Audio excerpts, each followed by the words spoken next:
तो हेलो मेरे यारो द किंग ऑफ वर्ल्ड के इस अमेजिंग एपिसोड में आप सभी लोगों का स्वागत है। तो जैसा कि आप सभी लोगों ने लास्ट एपिसोड में देखा था कि जो सीनियर डेन थे वह यहाँ पर योंग को फुटवर्क टेक्निक सिखा रहे थे और इस एपिसोड की शुरुआत में हम देखते हैं कि ये लोग ट्रेवल करते हुए जंगलों में आगे की ओर बढ़ रहे होते हैं और जो योंग होता है वह अच्छी तरीके से अपने फुटवर्क टेक्निकों का इस्तेमाल कर पा रहा होता है। तभी जो सीनियर होते हैं वह बहुत तेज़ी से वहाँ से निकलने लगते हैं और उसे पीछे छोड़ देते हैं। तो ऐसा करते हुए देखो वह कहता है कि आखिरकार आप इतने समय से हम लोग रास्ते को तय कर रहे हैं, अब और भी ज़्यादा तेज़ी से आगे की ओर बढ़ रहे हैं, क्या अभी और भी लंबा रास्ता तय करना बाकी है? और फिर वो अपने थोबड़े को थोड़ा-सा सहलाते हुए मतलब होश में लाते हुए कह रहा होता है, ठीक है। मैंने अभी-अभी इन चीज़ों को सीखा है, तो जल्दबाज़ी करने की आवश्यकता नहीं है। मुझे धीरे-धीरे करके इनका पीछा करना होगा। और वह उनको देखते हुए कहता है कि यह बहुत ही मुश्किल है। ऐसा लग रहा है जैसे मैं यहाँ चलते-चलते मर जाऊँगा, आखिरकार और कितनी देरी तक दौड़ते रहना है? तो फिर हमें दिखाया जाता है कि यहाँ पर जो इनके सीनियर होते हैं, वो एक टहनी पर आकर रुकते हैं, सुबह हो चुकी होती है इनको दौड़ते-दौड़ते। और फिर वह रुक के वहाँ पे कह रहा होता है डैन की, मैंने तो उससे पहले ही बता दिया था कि हमारी डेस्टिनेशन कौन-सी जगह पर है। मुझे उम्मीद है कि वह थोड़ी देर में आ जाएगा, इसलिए मुझे कम से कम आराम कर लेना चाहिए। लेकिन तभी वह कुछ देखकर हैरान हो चुका होता है क्योंकि ये बंदा यहाँ रुका हुआ होता है, उसके कुछ ही मतलब ज़्यादा समय भी नहीं हुआ और वह बंदा यहाँ पे इसे दिख रहा है कि वह पहुँच चुका है, इसे कैप्चर कर चुका है। ऐसा करते हुए देख वो कहता है ये क्या? ये लड़का तो पहले ही यहाँ पर पहुँच चुका है। क्या इसने यहाँ पर केवल कुछ ही दिनों में इस फुटवर्क टेक्निक में इतनी महारत हासिल कर ली है कि वह आसानी से मुझे भी फ़ॉलो अप कर सके? आखिरकार इतनी अधिक तेज़ी इसके अंदर कैसे आ सकती है? फिर हम देखते हैं यहाँ पर योंग आकर रुकता है और कहता है कि मुझे माफ़ कर देना सीनियर, मैं थोड़ा-सा लेट हो गया, है ना? हम देखते हैं सुनकर वो कहता है कि ऐसा लग रहा है तुम्हें जैसे इस फुटवर्क टेक्निक को इस्तेमाल करने में मज़े आ रहे हैं। ये सुनकर यूँ कहता है, हैं? क्या कर रहे हो? तो यहाँ पर डैन कहता है कि आखिरकार ये जो ओनबी टेक्निक है, यह बहुत ही मतलब मुश्किल टेक्निक है। इसे जल्द ही कोई पूरी तरह से नहीं सीख सकता है और तुम्हें इस टेक्निक को और भी अधिक समझने की आवश्यकता है और जैसे-जैसे इसे तुम अच्छे तरीके से समझते जाओगे, तो तुम इसे और भी इम्प्रूव कर पाओगे। तो यह सुनकर वह याद करते हुए कहता है, अच्छा, तो मैं जैसे-जैसे इस टेक्निक को सीख रहा था, तो मैं और भी ज़्यादा तेज़ी अपनी बढ़ा पा रहा था। लेकिन मैंने इसमें जब अपने फ़ादर के द्वारा सिखाई हुई जेई टेक्निक को भी इसमें मिक्स कर दिया, उसके बाद से मेरी जो स्पीड थी वह चौगुनी हो चुकी थी। तो इसीलिए मैं इन्हें यहाँ पर इतनी तेज़ी से कैप्चर कर पाया और फिर उसकी ओर देखकर वह हँस रहा होता है कि कहूँ क्या? तुम्हें बता तो नहीं सकता। तो हम देखते हैं यहाँ पर डैन कह रहा होता है कि गलिमदान में केवल एक ही व्यक्ति था जो बहुत ही तेज़ी से इस फुटवर्क टेक्निक को सीखा था और काफ़ी स्पीड से दूरियों को तय कर पाता था। ये सुनकर यूँ कहता है कौन था वह व्यक्ति? क्या सचमुच में? तो हम देखते हैं वह उसकी ओर उँगली करते हुए गुस्सा करते हुए कह रहा होता है कि यह कोई मामूली टेक्निक नहीं है जिसे तुम इतनी आसानी से सीख जाओ, समझे? यह जो ओनबी टेक्निक है यह बहुत ही ज़्यादा जटिल है। इस पर महारत हासिल करने के लिए तुम्हें और भी ज़्यादा ध्यान देना होगा और तब तक दौड़ते रहो जब तक तुम्हें बाथरूम ना लग जाए। और वह उसे धमका रहा होता है और कह रहा होता है कि यहाँ पर मुझे किसी भी तरीके से स्कैम करने की कोशिश मत करना, ठीक है? और मुझे शर्मिंदा मत करना। तो हम देखते हैं यहाँ पर यूँ कह रहा होता है कि हाँ, हाँ, क्यों नहीं? और यहाँ पर बता दूँ कि वह पहला बंदा जो इस फुटवर्क टेक्निक को बहुत जल्दी सीखा था, वह खुद यही था। हम देखते हैं यहाँ पर यूँ हँसते हुए कह रहा होता है कि मैंने सोचा था कि ओनबी जो टेक्निक है, उसके साथ मैं अपनी जेईई टेक्निक को बहुत ही आसानी तरीके से मिला दूँगा, तो उसके बाद काफ़ी इम्प्रूवमेंट आएगी और ऐसा हुआ भी। लेकिन सीनियर वह कौन था जिसने यहाँ पर इन चीज़ों को किया, जो मतलब मुझसे भी बहुत ज़्यादा तेज़ था और काफ़ी स्पीड था। तो हम देखते हैं सीनियर उसकी बातों को इग्नोर कर रहा होता है, अपने पास से कुछ निकाल रहा होता है, तो उसे निकालते हुए देख के यहाँ पर यूँ खुश होते हुए कहता है, क्या वो मेरे लिए कोई और भी टेक्निक दे रहा है? तभी हम देखते हैं वो वहाँ पर उसे एक सूखी मांस की टुकड़ी देता है, जिसे देखकर वो कहता है कि ये क्या है? ये तो बीफ है यार। और फिर हम देखते हैं वहाँ से जो सीनियर होते हैं वह तेज़ी से उड़कर आगे की ओर जाते हुए कहते हैं, जल्दी करो और हमें रात के खाने के लिए कुछ ढूँढना भी होगा, कोई जगह जहाँ पर अच्छा खाना मिल सके। यह सुनकर वह खाते हुए उसके पीछे आते हुए कह रहा था, हाँ, और इसके लिए धन्यवाद। अब वो मुझसे उस मीट के टुकड़े को चबाते हुए सोचते हुए कह रहा होता है कि मुझे यहाँ पर अपनी टेक्निक को और भी ज़्यादा इम्प्रूव करने के लिए कुछ और भी नई टेक्निक सीखनी चाहिए और उन नई टेक्निकों के साथ अपनी जेई टेक्निक को मिक्स कर देना चाहिए। इसकी जो जेई टेक्निक है थोड़ा-सा स्पेशल टेक्निक है, जो कि नॉर्मली किसी के पास है नहीं। फिर हमें दिखाया जाता है सीन कि ये लोग रेस्टोरेंट में पहुँच चुके होते हैं, जहाँ आवाज़ें आ रही होती हैं कि कृपया और धीरे और तले हुए पकौड़े दीजिए, है ना? तो कोई और कह रहा था हाँ, मुझे बतख का सूप दीजिए और हम देखते हैं यहाँ पर काफ़ी भीड़ होती है, तो योंग यहाँ पर डैन से कह रहा होता है कि मुझे लगता है कि यहाँ पर जो सर्व करने वाले लोग हैं, वो काफ़ी ज़्यादा व्यस्त हैं। क्या हमें सीधे रसोई में जाकर ऑर्डर देनी चाहिए? तो डैन कहता है कि एक और व्यक्ति आ रहा है, इसलिए तब तक के लिए रुक जाओ, वह ऑर्डर खुद कर लेगा। सादे नूडल्स और 1 कटोरा टूफू सूप हमारे लिए आएगा। तो ये सुनकर वो कहता है, अच्छा, कोई और व्यक्ति भी आ रहा है? फिर डैन कहता है कि वह जो आ रहा है, वह वेयोन से है, जो कि एक ग्रुप है, गालिमदान की तरह और वह हमारा समर्थन करता है, मतलब हमारा साथ देख के कभी-कभी काम भी करता है। और वह वो कहता है कि वेयोन और गालिबदान आपसी लाभ के लिए एक-दूसरे के साथ व्यापार करते रहते हैं। उसके बाद हम देखते हैं योंग यहाँ से उठकर जा रहा होता है और कहता है कि भीड़ काफ़ी ज़्यादा है, इसलिए मैं जा रहा हूँ पहले ऑर्डर करने के लिए।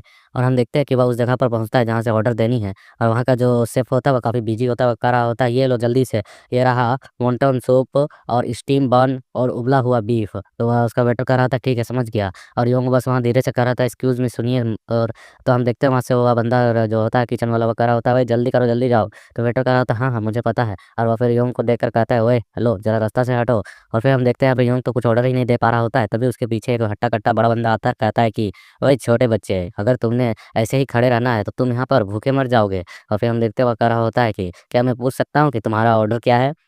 हम देखते हैं योंग उसे देखकर कहा होता है कि इतना लंबा व्यक्ति आखिरकार वह मेरे ऑर्डर के बारे में क्यों पूछना चाहता है। और फिर वह उससे कहता है कि मैंने यहाँ पर 3 कटोरे मतलब कि नॉर्मल नूडल्स और 1 प्लेट उबला हुआ मतलब पिगी मांस और तले हुए सब्जियाँ और कुछ कटोरे टूफू ऑर्डर किए हैं। टूफू सोयाबीन का बना हुआ पनीर होता है उसी की तरह।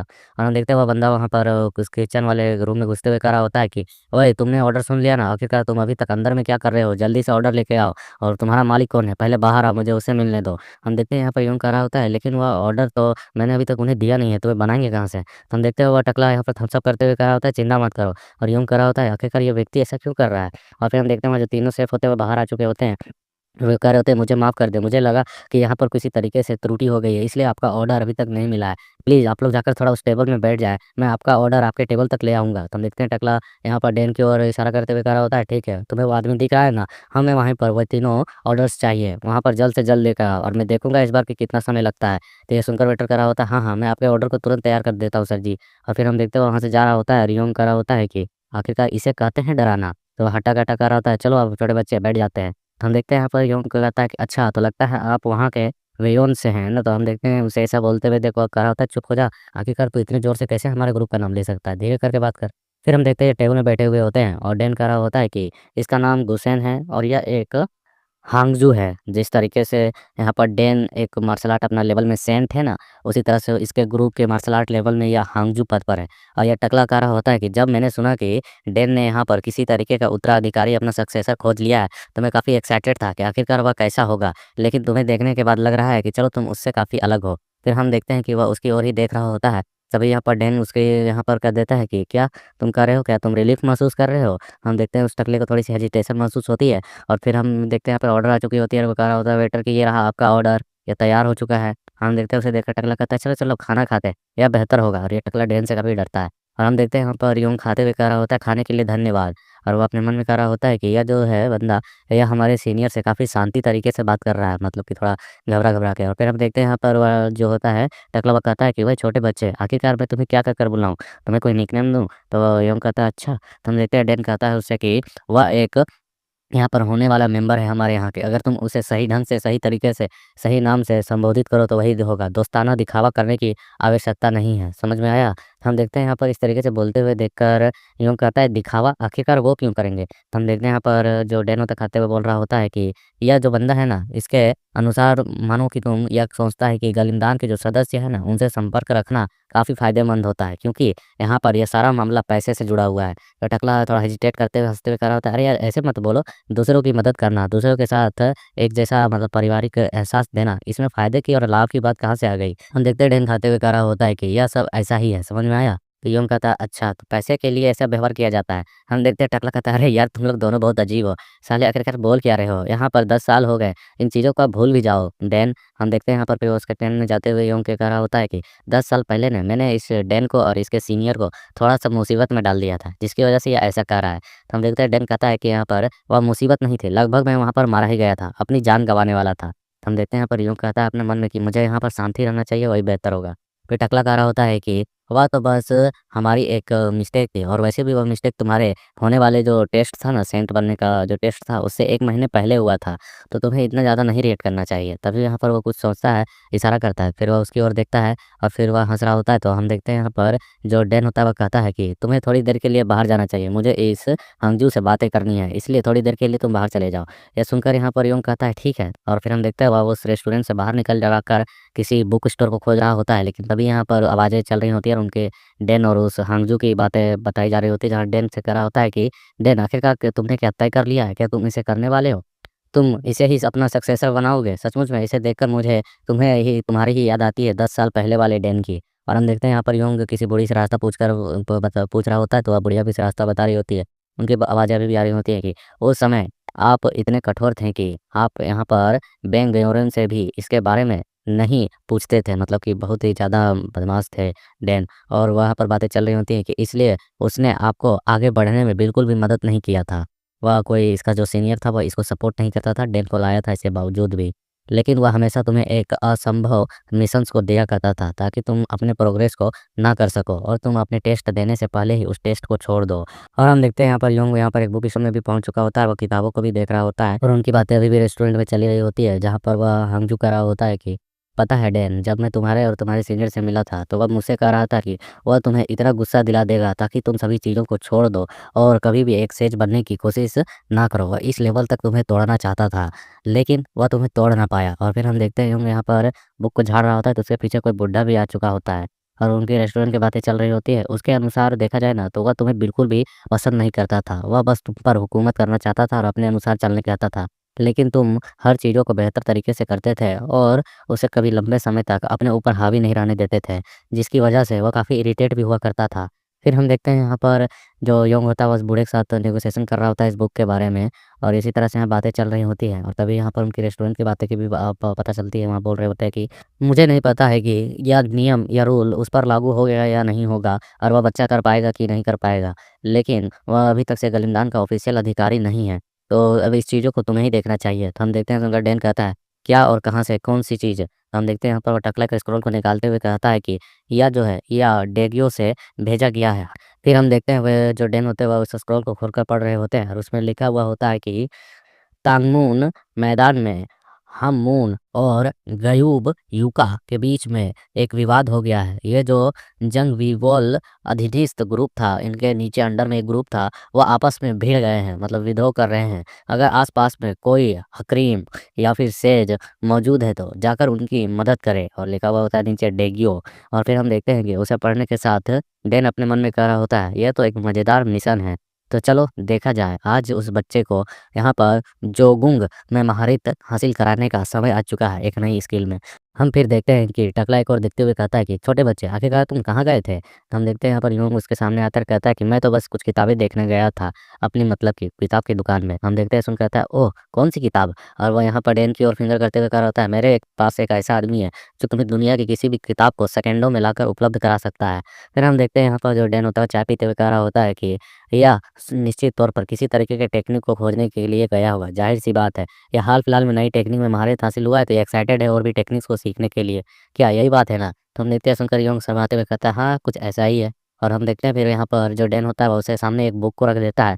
तो उसे देखकर वह उस बुक के नाम को पढ़कर योंग कहता है ये क्या? ये तो जोगुंग है इस बुक का नाम। तो हम देखते हैं डैन कहता है कि अब तुम्हें इसे ले लेना चाहिए और अब तुम्हारा समय आ चुका है कि तुम यहाँ पर इस टेक्निक में और अपने ओन-बी टेक्निक में अपनी महारत को पूरी अच्छी तरीके से हासिल कर लो। यदि जो मैंने तुम्हें फुटवर्क टेक्निक दी है उसे और इस जोगुंग टेक्निक को तुम परफेक्टली तरीके से सीख जाते हो, इसमें मास्टरी हासिल कर लेते हो, तो तुम्हें हमारे गलिमदान के सदस्य के रूप में स्वीकार कर लिया जाएगा और काफ़ी एक से आसान हो जाएगा इसका सदस्य बनना तुम्हारे लिए। ये सुनकर वहाँ पर यूँ काफ़ी खुश हो जाता है और कहता है कि क्या सच में सीनियर? इसके लिए धन्यवाद। और फिर हम देखते हैं टकला कहता है कि डैन, मुझे पता है कि इसमें मुझे दखल नहीं देना चाहिए, दखल देने का मेरा काम नहीं है। लेकिन क्या तुम कह रहे हो कि यह छोटा बच्चा उस टेक्निक को खुद ही सीख लेगा? तो यहाँ पे डैन कहता है कि हाँ, इसने जो फुटवर्क टेक्निक थी, वह भी खुद ही इसमें मास्टरी हासिल की थी। मैंने बस कुछ डायरेक्शंस दिए थे।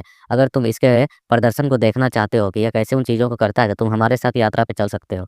तो फिर हम देखते हैं यहाँ पर जो टकला दूसरी ओर देखता है, तो योंग जो होता है, वह काफ़ी खुश हो रहा होता है कि उसे नई टेक्निक मिली है। और उसे ऐसे एक्साइटेड होते हुए देख टकला अपने मन में कहता है, ये क्या? ये बच्चा चिंतित होने के बजाय और भी ज़्यादा एक्साइटेड हो रहा है और फिर वह इन दोनों को देख रहा होता है और कहता है कि मैंने वास्तव में इन दिनों में कई सारे लोगों से अपना संबंध जोड़ा है, मतलब उन लोगों को देखा है और उन लोगों से उतना कनेक्टेड भी नहीं हो पाया हूँ। जितना मैं इन दोनों को देख पा रहा हूँ, मतलब कि इस मास्टर और स्टूडेंट के कनेक्शन को, ये काफ़ी ज़्यादा एक्साइटेड लग रहे हैं। इस तरीके का एक सक्सेसर और अधिकारी को देखना, मुझे लगता है कि मुझे इनकी यहाँ पर इस सफ़र पर शामिल होना चाहिए। मुझे कुछ एक्साइटमेंट भरी चीज़ें भी देखने को मिल सकती हैं। तो चलो इस यात्रा में क्यों ना साथ चला जाए। और वो उनसे कह भी रहा होता है कि किसी कारण से मुझे ऐसा लगता है कि यह काफ़ी इंटरेस्टिंग और रोमांचिक घटना होने वाली घटित, इसलिए मैं तुम्हारे साथ चलूँगा। फिर हमें दिखाया जाता है 1 घंटे बाद का सीन, जहाँ पर बाहर की ओर डैन यहाँ पर एक शॉट मारकर दिखा रहा होता है उस टेक्निक का कि ये देखो सबसे पहले अपने हाथों को बाहर निकालो, सामने की ओर करो, अपने ओपोनेंट को अपने अपोनेंट को फेस करो, मतलब कि उसे बढ़िया से ध्यान से देखो, उस पर फ़ोकस करो और फिर अपनी मुट्ठी से उसे क्रश कर दो। और हम देखते हुए जैसे मुट्ठी बंद करता है तो एक पेड़ जो होती है वो वहाँ पर पूरी तरह से क्रश हो चुकी होती है और वो उसे फिर से दोबारा करके दिखाता है कि दोबारा देखो। अपनी बाहों को सबसे पहले फैलाओ, अपने अपोनेंट के फेस टू फेस उसकी मतलब आँखों में आँखें डालकर उसे सामने देखो, उससे कनेक्शन बनाओ और फिर अपनी मुट्ठी को बंद कर दो। और हम देखते हैं कि वह पेड़ वो जो होती है वह टूट कर गिर जाती है। और ऐसा करने के बाद वह अपने हाथों को ठीक करते हुए कह रहा होता है कि क्या तुमने ध्यान से देख लिया? यह जो है यह जोगुंग टेक्निक है और इसमें देर मत करना, ठीक है? तो हम देखते हैं ऐसा करते हुए देख टकला कहता है कि देर मत करने से क्या मतलब? 1 मिनट रुको, आखिरकार तुम कहना क्या चाहते हो? और हम देखते हैं ये दोनों वहाँ से जा रहे होते हैं और जो योंग होता है पीछे से कह रहा था चिंता मत करें, मैं वहाँ समय पर पहुँच जाऊँगा। और टकला कह रहा होता है कि डैम! आखिरकार तुमने उसे केवल 2 बार ही उस टेक्निक को परफ़ॉर्म करके दिखाया है और तुम्हें क्या लग रहा है? तो डैन कह रहा होता है कि चिंता मत करो, यहाँ पर बहस मत करो, बस तुम मेरे पीछे आओ और इस चीज़ की तुम्हें मतलब कुछ सोचने की आवश्यकता नहीं है। तो टकला अपने मन में कह रहा होता है कि आपने केवल उसे 2 बार ही इस चीज़ को दिखाया है, यहाँ तक कि 10 साल पहले जिस बच्चे को तुमने लाया था ट्रेन करने के लिए, तुम उसके साथ भी पहले बदतर मतलब हरकतें करते थे, मतलब उसे बहुत ही कठोर ट्रेनिंग देते थे और उसे इतना अच्छे तरीके से सिखाते भी नहीं थे। क्या तुम वही हाल इसके साथ भी करने वाले हो? तो यह सुनकर यहाँ पर डैन कहता है कि तुम्हें उसकी आवश्यकता नहीं है बाबू गुहांगजू, बस तुम सिर्फ़ यहाँ पर देखो, यह बच्चा जो है ना उससे काफ़ी अलग है और जो यहाँ पर इसकी जो अपेक्षाएँ हैं, इसकी जो मतलब कि फ़ोकसमेंट है, बाकी लड़कों से काफ़ी अलग है। फिर हम देखते हैं थोड़ी दूर में आकर रुक जाते हैं एक जगह पर, तो यहाँ पर टकला रुकते हुए उसकी ओर देखता है और यहाँ पर ये डैन कहता है कि क्या तुम देखना चाहोगे कि वह बदमाश योंग कैसे इन चीज़ों को सीखता है, कैसे करता है? और वह उसे कह रहा होता है कि मैं बस यहाँ पर इसी उम्मीद में रुका हूँ कि हमें उस चीज़ को देखना चाहिए कि वह इन चीज़ों में कैसे महारत हासिल करता है। तो ये सुनकर वह कहता है टकला ठीक है चलो। और फिर हम देखते हैं पटरी पलट कर जा रहे होते हैं, वो कह रहा होता है मैं यहाँ पर काफ़ी एक्साइटेड तो नहीं हूँ लेकिन मुझे यह देखना है। और फिर हम देखते हैं कि वह यहाँ पर आगे की ओर बढ़ते जा रहा होता है और कह रहा होता है कि जो जोगुंग टेक्निक है उसमें महारत हासिल करना इतना भी आसान नहीं है किसी के लिए। और टकला खुश होते हुए कह रहा होता है कि अच्छा तो इसका मतलब है कि हम यहाँ पर किसी को छुप-छुप कर देखने वाले हैं। लगता है कि यह यहाँ पर उस स्टूडेंट को लेकर पिछले वाले स्टूडेंट से काफ़ी अलग मतलब रिएक्शंस को दे रहा है। और फिर हम यहाँ पर योंग को देखते हैं जो यहाँ पर मतलब कि बिना शर्ट के होता है, मस्त सिक्स पैक दिखा रहा होता है और उस बुक के टेक्निक को याद कर रहा होता है जहाँ पर लिखा होता है उस बुक में खाली आसमान को रंग दो और इसे जमा दो और फिर बिखेर दो अपनी पावर को।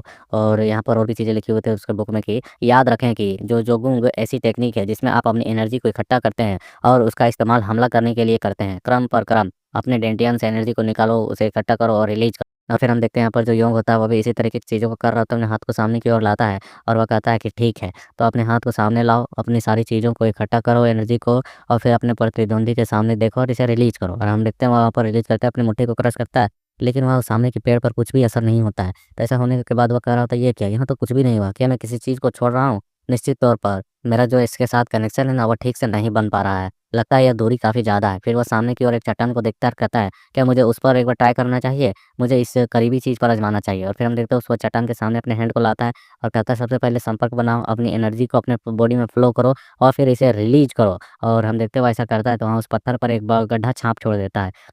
और वो कहता है कि यह तो केवल मेरी पुरानी टेक्निक की तरह इस्तेमाल की जा रही है। इसमें तो कुछ ख़ास अलग सी चीज़ मुझे चेंज नज़र नहीं आ रही है। अपने दुश्मन के साथ सामना करते समय मुझे उससे दूरी बनाकर भी रखनी होती है। इसलिए वह टेक्निक इस तरीके की बनाई गई है। ऐसा तो यहाँ पर करूँगा तो नहीं हो पाएगा। और हम देखते हैं यहाँ पर वह टकला और जो डैन होता है वो दोनों छुप कर देख रहे होते हैं। डैन कहता है कि यह यहाँ पर अभी तक लिटिल बदमाश से कुछ ख़ास किया नहीं है। टकला कहता है कि डैन, मैं यहाँ पर मूड ख़राब नहीं करना चाहता लेकिन ये इम्पॉसिबल है। और क्योंकि मैं तुम्हें बता दूँ कि पिछले 200 वर्षों में ऐसा कोई भी व्यक्ति नहीं है हुआ है पैदा जो केवल यहाँ पर जोगिंग टेक्निक को देखकर उसमें मास्टरी हासिल कर ले। तो यहाँ पर डैन कहता है कि इसलिए तो मैं उस पर नज़र रखना चाहता हूँ कि वह कमीना आखिरकार इन चीज़ों को करता कैसे है। तो यहाँ टकला समझते हुए कहता है कि बिल्कुल नहीं, यह सच नहीं हो सकता।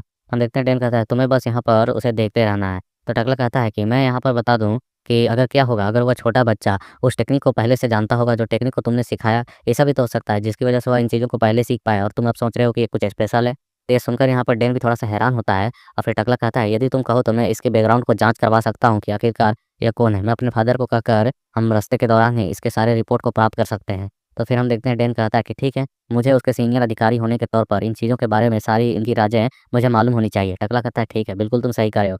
फिर हमें 3 दिन बाद का सीन दिखाया जाता है जहाँ पर योंग बस बैठकर कल्टीवेट कर रहा होता है और कहता है कि अब मैं उस एनर्जी को नष्ट कर सकता हूँ जिससे मेरा संपर्क होगा।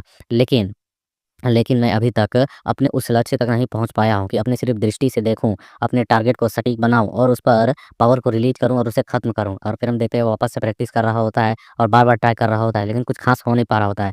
तो कहता है कि आखिरकार मेरा कनेक्शन मेरे दुश्मन के साथ बन क्यों नहीं पा रहा है? तो फिर वह गुस्सा होने लगता है और कहता है कि उफ़! मुझे पता नहीं आखिरकार अब क्या और कैसे इन चीज़ों को करना चाहिए। और वो उस पेड़ की ओर फिर से दोबारा से मतलब कि अपने हैंड को सामने की ओर लाकर उस टेक्निक का इस्तेमाल करता है और कहता है कि चाहे जो कुछ भी हो जाए, मैं इस जुनून पर ज़्यादा लंबे समय तक समय नहीं दे सकता हूँ। मुझे इसे जल्द से जल्द सीखना होगा। और फिर वो कहता है कि काश अभी मेरे सामने यहाँ पर सीनियर होते और कुछ इंस्ट्रक्शंस को देते, तो शायद मैं यहाँ पर कुछ अच्छा बेहतर कर पाता। और वह फिर सोचते हुए कहता है, नहीं, नहीं, नहीं, मुझे उन पर निर्भर नहीं होना चाहिए। मुझे खुद पर और इम्प्रूवमेंट लाने की आवश्यकता है। और वह फिर वहाँ से जंप लगाकर जाते हुए कहता है कि मुझे कुछ देर के लिए थोड़ा रेस्ट करना चाहिए। सबसे पहले चलो खाना खाने चलते हैं। और फिर हम देखते हैं यहाँ पर उसके जाने के बाद ये दोनों यहाँ पर पहुँचते हैं और उस ट्री को देखते हुए कह रहे होते हैं कि ये देखो यहाँ पर तो कुछ हुआ ही नहीं है। या तो तुम बेकार के ही उसके बारे में इतना कुछ कह रहे थे, इतना कुछ सोच रहे थे। यहाँ तो जाँच तो करके देखो, यहाँ कुछ ख़ास हुआ ही नहीं है। तो हम देखते हैं डैन वहाँ से जाते हुए कहता है कि आखिरकार जो कुछ भी हो, पहले तो मैंने जो उसके अंदर की क्षमताओं को देखा था, उसके अनुसार ही मैं अभी तक कर रहा था। लगता है वो मेरे नज़रियों को, मेरे दृष्टिकोण को बदल रहा है। वह आखिरकार बंदा इतना ज़्यादा एक्साइटेड तरीके से इन चीज़ों को सीख रहा है, लेकिन वो अभी तक कर नहीं पा रहा है। और फिर हम देखते हैं कि ये बंदे भी यहाँ से जा चुके होते हैं, बट हमें उस पेड़ के दिखाया जाता है, उसके पेड़ की जो यहाँ पर खाल होती है, उसमें अचानक से एक क्रैक पड़ता है। और फिर हमारा सीन सीधे यहाँ पर उस होटल पर जाता है, जहाँ पर यूंग रुका हुआ है और वह सोचते हुए कह रहा होता है, उफ़! बहुत देर हो चुकी है और मैं यहाँ पर सो नहीं पा रहा हूँ। मुझे वह चीज़ परेशान कर रही है। आखिरकार क्या चीज़ मैं छोड़ रहा हूँ? जो उसे पूरा नहीं कर पा रहा हूँ। तभी वहाँ पर एक बूढ़ा आ रहा होता है और कहता है कि क्या मैं बूढ़ा आदमी अंदर आ सकता हूँ? मुझे आजकल नींद नहीं लगती है। आखिरकार तुम्हें क्या किसी चीज़ की ज़रूरत है जो तुम जगे हुए हो? तेज़ुंगा यूँ कहता है कि नहीं। तो हम देखते हैं बूढ़ा कहता है कि क्या तुम्हें यहाँ पर उस मैदान की ओर जाना है जहाँ पर फाइट हो रही है? लेकिन मैं तुम्हें बता दूँ, अगर तुम वहाँ पर जाने के लिए निकल रहे हो तो तुम वहाँ पर अब बहुत ही ज़्यादा मुसीबतों का सामना करने पड़ेगी और वहाँ पर तुम मारे जा सकते हो और तुम्हारे लाश को भेड़िए खा लेंगे। अगर तुम मुझे कुछ पैसे दे देते हो तो बाद में मैं तुम्हारी लाश को दफना भी सकता हूँ वहाँ पे जाकर खोज कर। तो हम देखते हैं कि अच्छा ठीक है। और फिर वह बूढ़ा कहता है जाते हुए, वैसे तेल खत्म हो रहा है, जल्दी-जल्दी सो जाओ और मोमबत्ती को मतलब उस लालटेन को बुझा दो। फिर हम देखते हैं यहाँ पर योंग सोते हुए, लेटते हुए कहता है, वह बूढ़ा कमीना केवल यहाँ पर यह कहने के लिए आया था कि उसका तेल बर्बाद हो रहा है। और फिर वह यहाँ पर सो ही रहा होता है रूम में, तभी वह नोटिस करता है कि यहाँ पे मूनलाइट आ रही है और वो कहता है 1 मिनट, यहाँ पे तो मूनलाइट आ रही है ना? यह जो मूनलाइट है, यह अपने इस फर्श को, ज़मीन को और दीवार को अपना कॉन्टैक्ट बना पा रहा है, इनसे अपना कनेक्शन बना पा रहा है, संपर्क कर पा रहा है और उस मूनलाइट पे अपने हाथ को लाते हुए कहता है कि यह तो बिल्कुल सही कर रहा है। जिस तरीके से चाँदनी रात यहाँ पर ज़मीन और दीवारों से अपने संपर्क को बना पा रही है, क्या मैं उसी तरीके से अपनी एनर्जी को यहाँ पर सामने की चीज़ों पर संपर्क नहीं बना सकता हूँ? और वो उस मूनलाइट को फ़ील करते हुए अपनी एनर्जी को सामने की ओर करते हुए कह रहा होता है अपने हैंड को कि मुझे यहाँ पर एक और कोशिश करके देखनी चाहिए। क्या शायद मेरी जो यहाँ पर यह परीक्षण है, यह कामयाब हो जाए? और हम देखते हैं वो अपने हाथ में जैसे एनर्जी को इकट्ठा करने लगता है, उसे फ़्लो करता है और उसे सीधे रिलीज़ करता है सामने के दरवाजे पर और देखते हैं वो एनर्जी सामने के दरवाजे पर जाकर लगती भी है और इस बार धुआँ उड़ती है तो काम करता है। तो ये कहता है कि ये क्या? ये इसने तो यहाँ पर वर्क किया। और फिर वो खुश हो जाता है और कहता है कि चलो ठीक है, आखिरकार मैं इस पर अब थोड़ा-सा उपयोग कर सकता हूँ, इसका काम कर सकता हूँ और अब मुझे निकलना चाहिए। और हम देखते हैं कि वो अगले दिन वह यहाँ से निकल चुका होता है उस मैदान की ओर जाने के लिए जहाँ फाइट चल रही है और वह बैठे-बैठे कह रहा होता है कि मैं यहाँ पर वाक़ई वह जो जगह है काफ़ी दूर मौजूद है। मैं यहाँ कितने समय से चलते हुए आ रहा हूँ, पूरे दिन भागा हूँ, फिर भी मैं उसके सामने नहीं पहुँचा हूँ। शुक्र है कि कुछ मतलब कि यहाँ पर मैं सूखी घासें थे जिन्हें देखकर मैं उसे जला पाया, नहीं तो यहाँ ठंड में मैं रात भर रहता कैसे? वो अपने हाथ को देखते हुए कह रहा होता है कि कल तक शायद मैं सीनियर तक पहुँच जाऊँगा। उसके बाद मुझे इस टेक्निक को उन्हें परफ़ॉर्म करके दिखाना है कि मैं इसमें सही उपयोग कर पा रहा हूँ या फिर नहीं। और मैं यहाँ पर अब काफ़ी थक चुका हूँ, तो मुझे अब आराम कर लेना चाहिए, सो जाना चाहिए। और हम देखते हैं वो सो चुका होता है, तो यहाँ पीछे से ये दोनों बंदे अभी भी इसका पीछा कर रहे होते हैं। और फिर टकला कहता है कि यह जो बच्चा है, यह केवल शुरुआत के दिन में तुम्हारे से 2 बार ही उस टेक्निक को देखा है। उसके सिवाय यहाँ पर कोई स्पेशल ट्रेनिंग भी नहीं लिया है। फिर भी वह यहाँ पर इतने लंबे समय तक उसे प्रैक्टिस कर पा रहा है। देखते हैं यहाँ पर डैन कहता है कि हाँ, वह बच्चा अभी-अभी ट्रेनिंग करना स्टार्ट हुआ है। तो टकला कहता है, क्या तुमने गलत बच्चे को चूज़ नहीं कर लिया? इसके बजाय तुम्हें कुछ और अच्छे स्टूडेंट भी मिल सकते थे, जो पहले से ट्रेंड होते। तुमने इसे क्यों चुना? कहीं चुनने में गलती तो नहीं की? तो हम देखते हैं यह सुनकर यहाँ पे डैन कहता है कि क्या यार, तुम तो यहाँ पर इसे 15 दिनों से नोटिस कर रहे हो ना? क्या तुम्हें अभी भी इस चीज़ पर ध्यान नहीं गया कि वो आखिरकार किस तरीके का बच्चा है?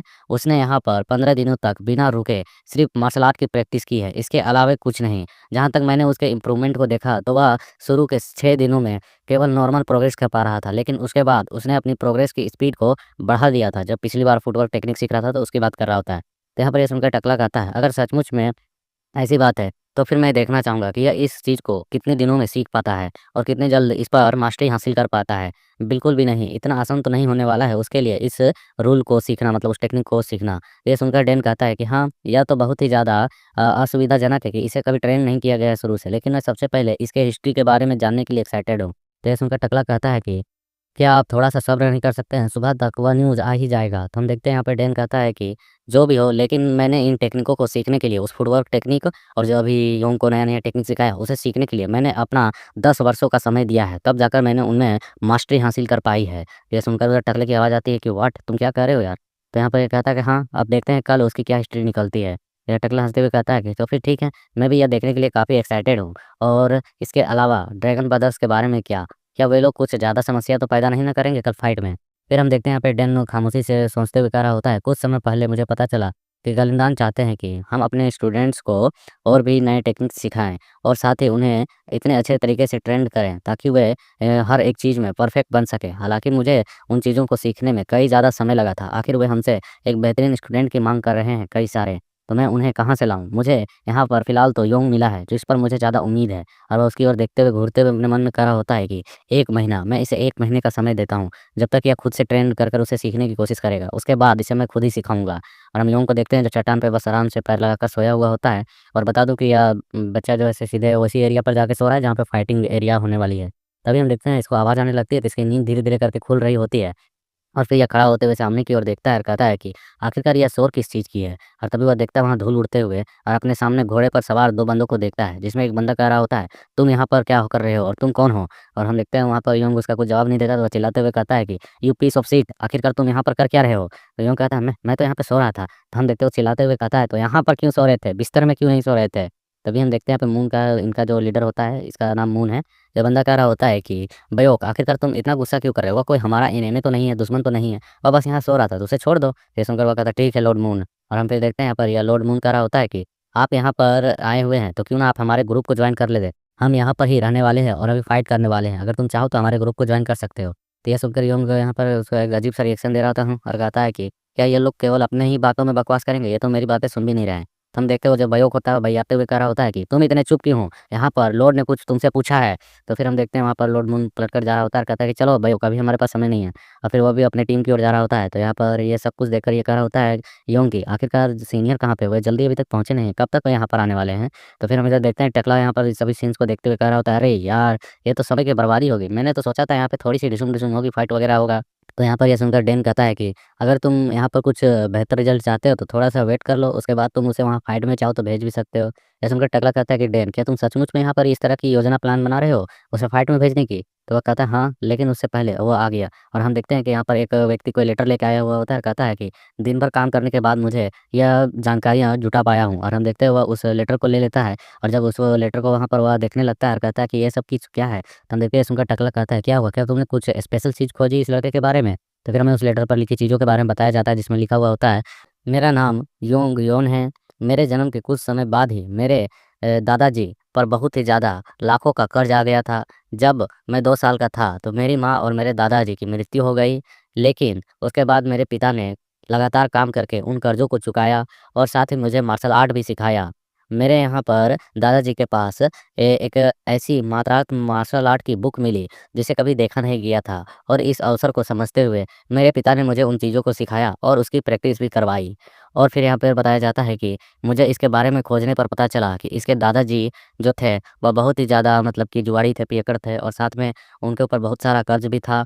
और जब उनके बारे में और भी गहराई से जाँच की गई तो पता चला कि योंग के दादाजी ही एकमात्र ऐसे व्यक्ति थे जो मार्शल आर्ट में मतलब निपुण थे। काफ़ी अच्छा उनको मार्शल आर्ट भी आता था और इसके साथ-साथ वे हमेशा कभी-कभी फाइट में भी भाग लिया करते थे। लेकिन जब मैंने यहाँ पर उनके बारे में और भी गहराई से पता की, तो हमें पता चला कि उनके दादाजी एक वॉरियर थे और उनका असली नाम योंग योन जामाक नहीं बल्कि योंग जामाक था। और वे दशकों पहले मतलब कि जिस समय वह यंग जनरेशन में थे उस समय वे गालिंदान के सदस्य थे और उनके सदस्यों में से भी मेन मेंबरों में आया करते थे मतलब टॉप 5 के अंदर थे। और उन्होंने और उनके जो भी रिपोर्ट्स हैं वह गलिंदान के पास मौजूद है। उनसे ज़्यादा और भी अधिक जानकारी हमें निकालने में काफ़ी समय लगता। इसलिए हमने बस जो रिपोर्ट हमें मिला 1 दिन में उसे हमने आपको सबमिट कर दिया है। फिर हम देखते हैं कि डैन को इतने ध्यान से पढ़ते हुए देख यहाँ पे टकला करा होता है कि डैन आखिरकार तुम किस बारे में सोच रहे हो? क्या हो गया? तो डैन कहता है कि गो हंगजू मैं उन लोगों से कुछ और भी मदद माँगना चाहता हूँ। उन्हें एक और पत्र भेजो। तो ये सुनकर टकला कहता है, खैर यह सब कुछ इस बात पर निर्भर करता है कि वे इस चीज़ों को कर सकते हैं या नहीं। आपको यह निर्णय लेना होगा कि इस मामले को यहीं पर ख़त्म करना है या फिर जाँच को और आगे बढ़ाना है। क्योंकि इसमें लाइफ का भी रिस्क है। फिर हम देखते हैं यहाँ पर ये सब कुछ सोचकर डैन अपने मन में कहने लगता है कि सचमुच में यहाँ पर जो है गलिमदान उसके अंदर रखे चीज़ों को, कागज़ों को जाँच करना और किसी की हिस्ट्री को निकालना, यह बहुत ही ज़्यादा मतलब रिस्की काम है। इसमें अगर कार्रवाई की जाती है तो कोई मर भी सकता है, क्योंकि तुम कि अपने ही मतलब ख़ानदान के जवारात तुम उनके रिपोर्ट्स निकालोगे कि कहाँ कितना ज़मीन है बिना अपने बाप के जाने, और उसके रिज़ल्ट खोजोगे तो तुम्हें तो कुछ ना कुछ पनिशमेंट मिलेगा। तो यहाँ पर फिर ये सब कुछ सोचकर डैन कह रहा होता है कि फ़िलहाल मैं ये सब कुछ खुद ही पता कर लूँगा, अभी इसे इग्नोर करना चाहिए। फिर हम देखते हैं यहाँ पर जो ये लोग होते हैं उस एरिया की ओर जाने लगते हैं, और जाते हुए तो यंग सोच रहा होता है, मुझे ये खुद ही करना होगा, मैं इसके अलावा मेरे पास और कोई विकल्प नहीं है। और हम देखते हैं यहाँ पर फाइटिंग एरिया का सीन, जहाँ पर दोनों पार्टी सामने क बैठे मतलब जमा हो चुके होते हैं, और जो यंग होता है वो बस बैठकर इन्हें देख रहा होता है, और ये दोनों एक-दूसरे की ओर घूर रहे होते हैं, क्योंकि यहाँ पर कोई मेन मेंबर नहीं आएगा गलिमदान का, तब तक ये लोग फाइट स्टार्ट नहीं कर सकते हैं। तो हम देखते हैं यहाँ पर योंग सोच रहा होता है, वे आखिरकार इस तरीके से क्यों लड़ना चाहते हैं? एक-दूसरे को क्यों मारना चाहते हैं? क्या वे लोग इस झगड़े को सिर्फ़ बातों से नहीं सुलझा सकते? तभी यहाँ पर इस तक आवाज़ आती है कि यह उनकी पसंद है बच्चे, तुम्हें यहाँ पर अपना पहले ख़्याल रखना चाहिए। तो यहाँ पर यह सुनकर योंग खड़ा हो जाता है और कहता है कि सीनियर आखिरकार आप आ गए। और यहाँ पर डैन कहता है कि यह कुछ नहीं है जिसे तुम यहाँ पर इस तरीके से बैठकर सिर्फ़ देख सकते हो। तो वह कह रहा होता है कि तो फिर आखिरकार हमें जल्दी क्या करना चाहिए? तो वह कहता है कि हमें इस मामले को सँभालना है। तो ये कहता है अच्छा। उसके बाद फिर हम देखते हैं यहाँ पर ये दोनों को टीमों को यहीं से डैन आवाज़ देते हुए कह रहा होता है कि गालिमदान इन चीज़ों को नियंत्रित करता है और हम यहाँ पर गवाह के तौर पर कार्य करते हैं। यहाँ की जो एरिया है यह गालिमदान की एरिया है, और यहाँ पर किसी भी तरीके का मुसीबत खड़ा करना तुम्हें कीमती पड़ सकता है। इसलिए इस चीज़ को हमेशा से ध्यान में रखना कि गालिमदान के क्षेत्र में कोई भी परेशानी पैदा ना करे, वरना उसे बहुत ही कड़ी से कड़ी सज़ा मिल सकती है। और यही कारण है कि मैं यहाँ पर प्रेज़ेंट हूँ और इन सभी चीज़ों की गवाही मैं बनने वाला हूँ। उसके बाद हम देखते हैं कि यहाँ पर वह यूँ को भी बताता है कि अभी जो यहाँ पर होने वाला है ना, उसे तुम समझ नहीं पा रहे होगे कि आखिरकार यहाँ चल क्या रहा है, लेकिन तुम्हें जल्द पता चल जाएगा। यहाँ गलिमदान के कुछ रूल्स हैं, और यह एरिया जो है गलिमदान के अंदर आता है, इसलिए हम इसे यहाँ से ऐसे ही छोड़ नहीं सकते हैं इनको कुछ भी करते हुए देने के लिए। ये सुनकर यूँ कहता है, अच्छा तो यह आपका एरिया है और आप जानबूझकर इन फाइट्स को नहीं जाने दे सकते हैं। तो वहाँ पर कहता है हाँ, और यहाँ पर आवाज़ आती है कि तुम्हें आखिरकार गालिमदान में कब से रुचि है, कब से इंटरेस्ट है? तो ये सुनकर यूँ कहता है, आखिरकार आप ये चीज़ मुझे अचानक क्यों पूछ रहे हैं? तो डैन कहता है, बस मुझे इसी बात के बारे में जानना है। मुझे बताओ कि तुम्हें इसके बारे में कब से पता चला? क्या तुम मुझसे मिलने के बाद इसमें इंटरेस्टेड हुए या इससे पहले थे? तो यूँ कहता है कि मैं तो पहले से, मैं लगभग 30 साल का था तब से मुझ में यह जिज्ञासा थी कि मैं गालिमदान का सदस्य बनूँ। तो ये सुनकर वह कहता है कि 3 वर्ष? तो यहाँ पर यूँ कहता है, हाँ, मुझे आपको बताने का मौका कभी नहीं ना मिला। फिर वह यहाँ पर पूरी अपनी हिस्ट्री बताता है कि योंग ने यहाँ पे बताया कि वो अपने दादाजी के द्वारा घर चलाने की कहानी, कैसे उस पर कर्जा हुआ, उसके पिता ने उसके कैसे पालन-पोषण की, उसके बाद वह किस तरीके से उस आयरन ब्लेड ग्रुप में जॉइन हुआ सपोर्टर टीम में, और ताकि तब जाकर वह इससे मिला, और साथ में इसने ये उस मार्शल आर्ट के बारे में भी बताया जो इसके दादाजी के अवशेष से मिला था।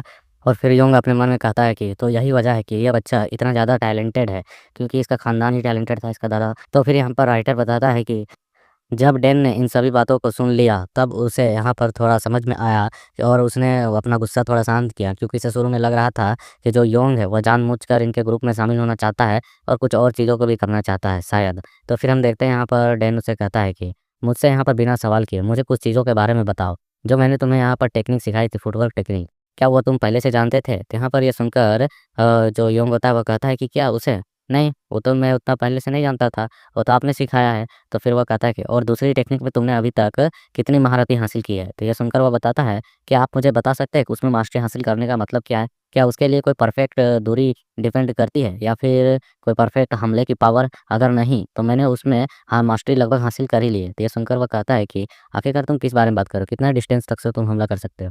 तो वो कहता है कि नहीं, मैंने इसमें मास्टरी हासिल कर ली है, मैंने इसको अच्छे तरीके से सीख लिया है, कुछ दूरी तक से मैं अपना हमला कर सकता हूँ आसानी से। तो हम देखते हैं सुनकर वह काफ़ी ज़्यादा हैरान होता है, और वो कहता है अपने मन में कि यह सिर्फ़ 15 दिनों में उस टेक्निक को इस्तेमाल करना सीख चुका है, और अपने मन में कह रहा होता है मन में कि मुझे इसकी उम्मीद नहीं थी। इसके दादाजी के द्वारा जो इसे बुक मिली थी, मुझे उसे भी हासिल करना होगा। फिर वह कहता है उससे कि आप मुझे इस चीज़ को दोबारा दिखा सकते हैं कि आप कितना सीखे हैं? तो फिर वह इधर-उधर देखते हुए कहता है कि अभी आखिरकार मैं किस पर इस्तेमाल करूँ इस चीज़ को, और कैसे दिखाऊँ सीनियर? तो हम देखते हैं फिर वह सामने की ओर देखकर कहता है कि हाँ, 1 मिनट। और फिर वह देख रहा होता है यहाँ पर जो टकला है वह उन दोनों फाइटर, जहाँ पे फाइट स्टार्ट होने वाली है, उन बंदों की ओर जा रहा होता है। तो उसे जाते हुए देख कर रहा होता है कि आखिरकार गू हांगजू वहाँ पर क्यों जा रहा है? तो यहाँ पर डैन बताता है कि वह यहाँ पर रिप्रेजेंटेटिव बनेगा और वह गलिमदान के मतलब की ओर से ये सब कुछ देखभाल भी करेगा, यहाँ पर फाइट को उसका रेफरी बनेगा। और फिर हम देखते हैं यहाँ पर टकरा चुका होता है, उन दोनों पार्टियों को बोल रहा होता है, तो तुम लोग सभी लोग को मालूम होगा कि आखिरकार यहाँ पर 2 पार्टी हैं, एक जो कि एंटी ग्रुप का है और दूसरा जो कि गोरुंग ग्रुप का है।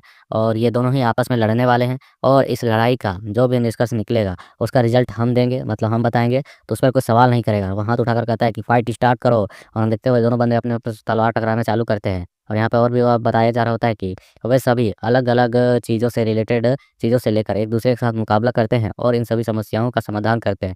लेकिन यह फाइट कभी-कभी बहुत ज़्यादा क्रूवल हो जाती है, कभी-कभी बहुत ज़्यादा ग्रुप्स में बढ़ जाती है। इसलिए इसे कंट्रोल किया जाता है ताकि किसी को भी किसी भी तरीके से कोई दिक्कत ना हो। और हम देखते हुए दोनों लड़ रहे होते हैं, एक-दूसरे पर तलवारें चला रहे होते हैं, तलवारों से बच रहे होते हैं।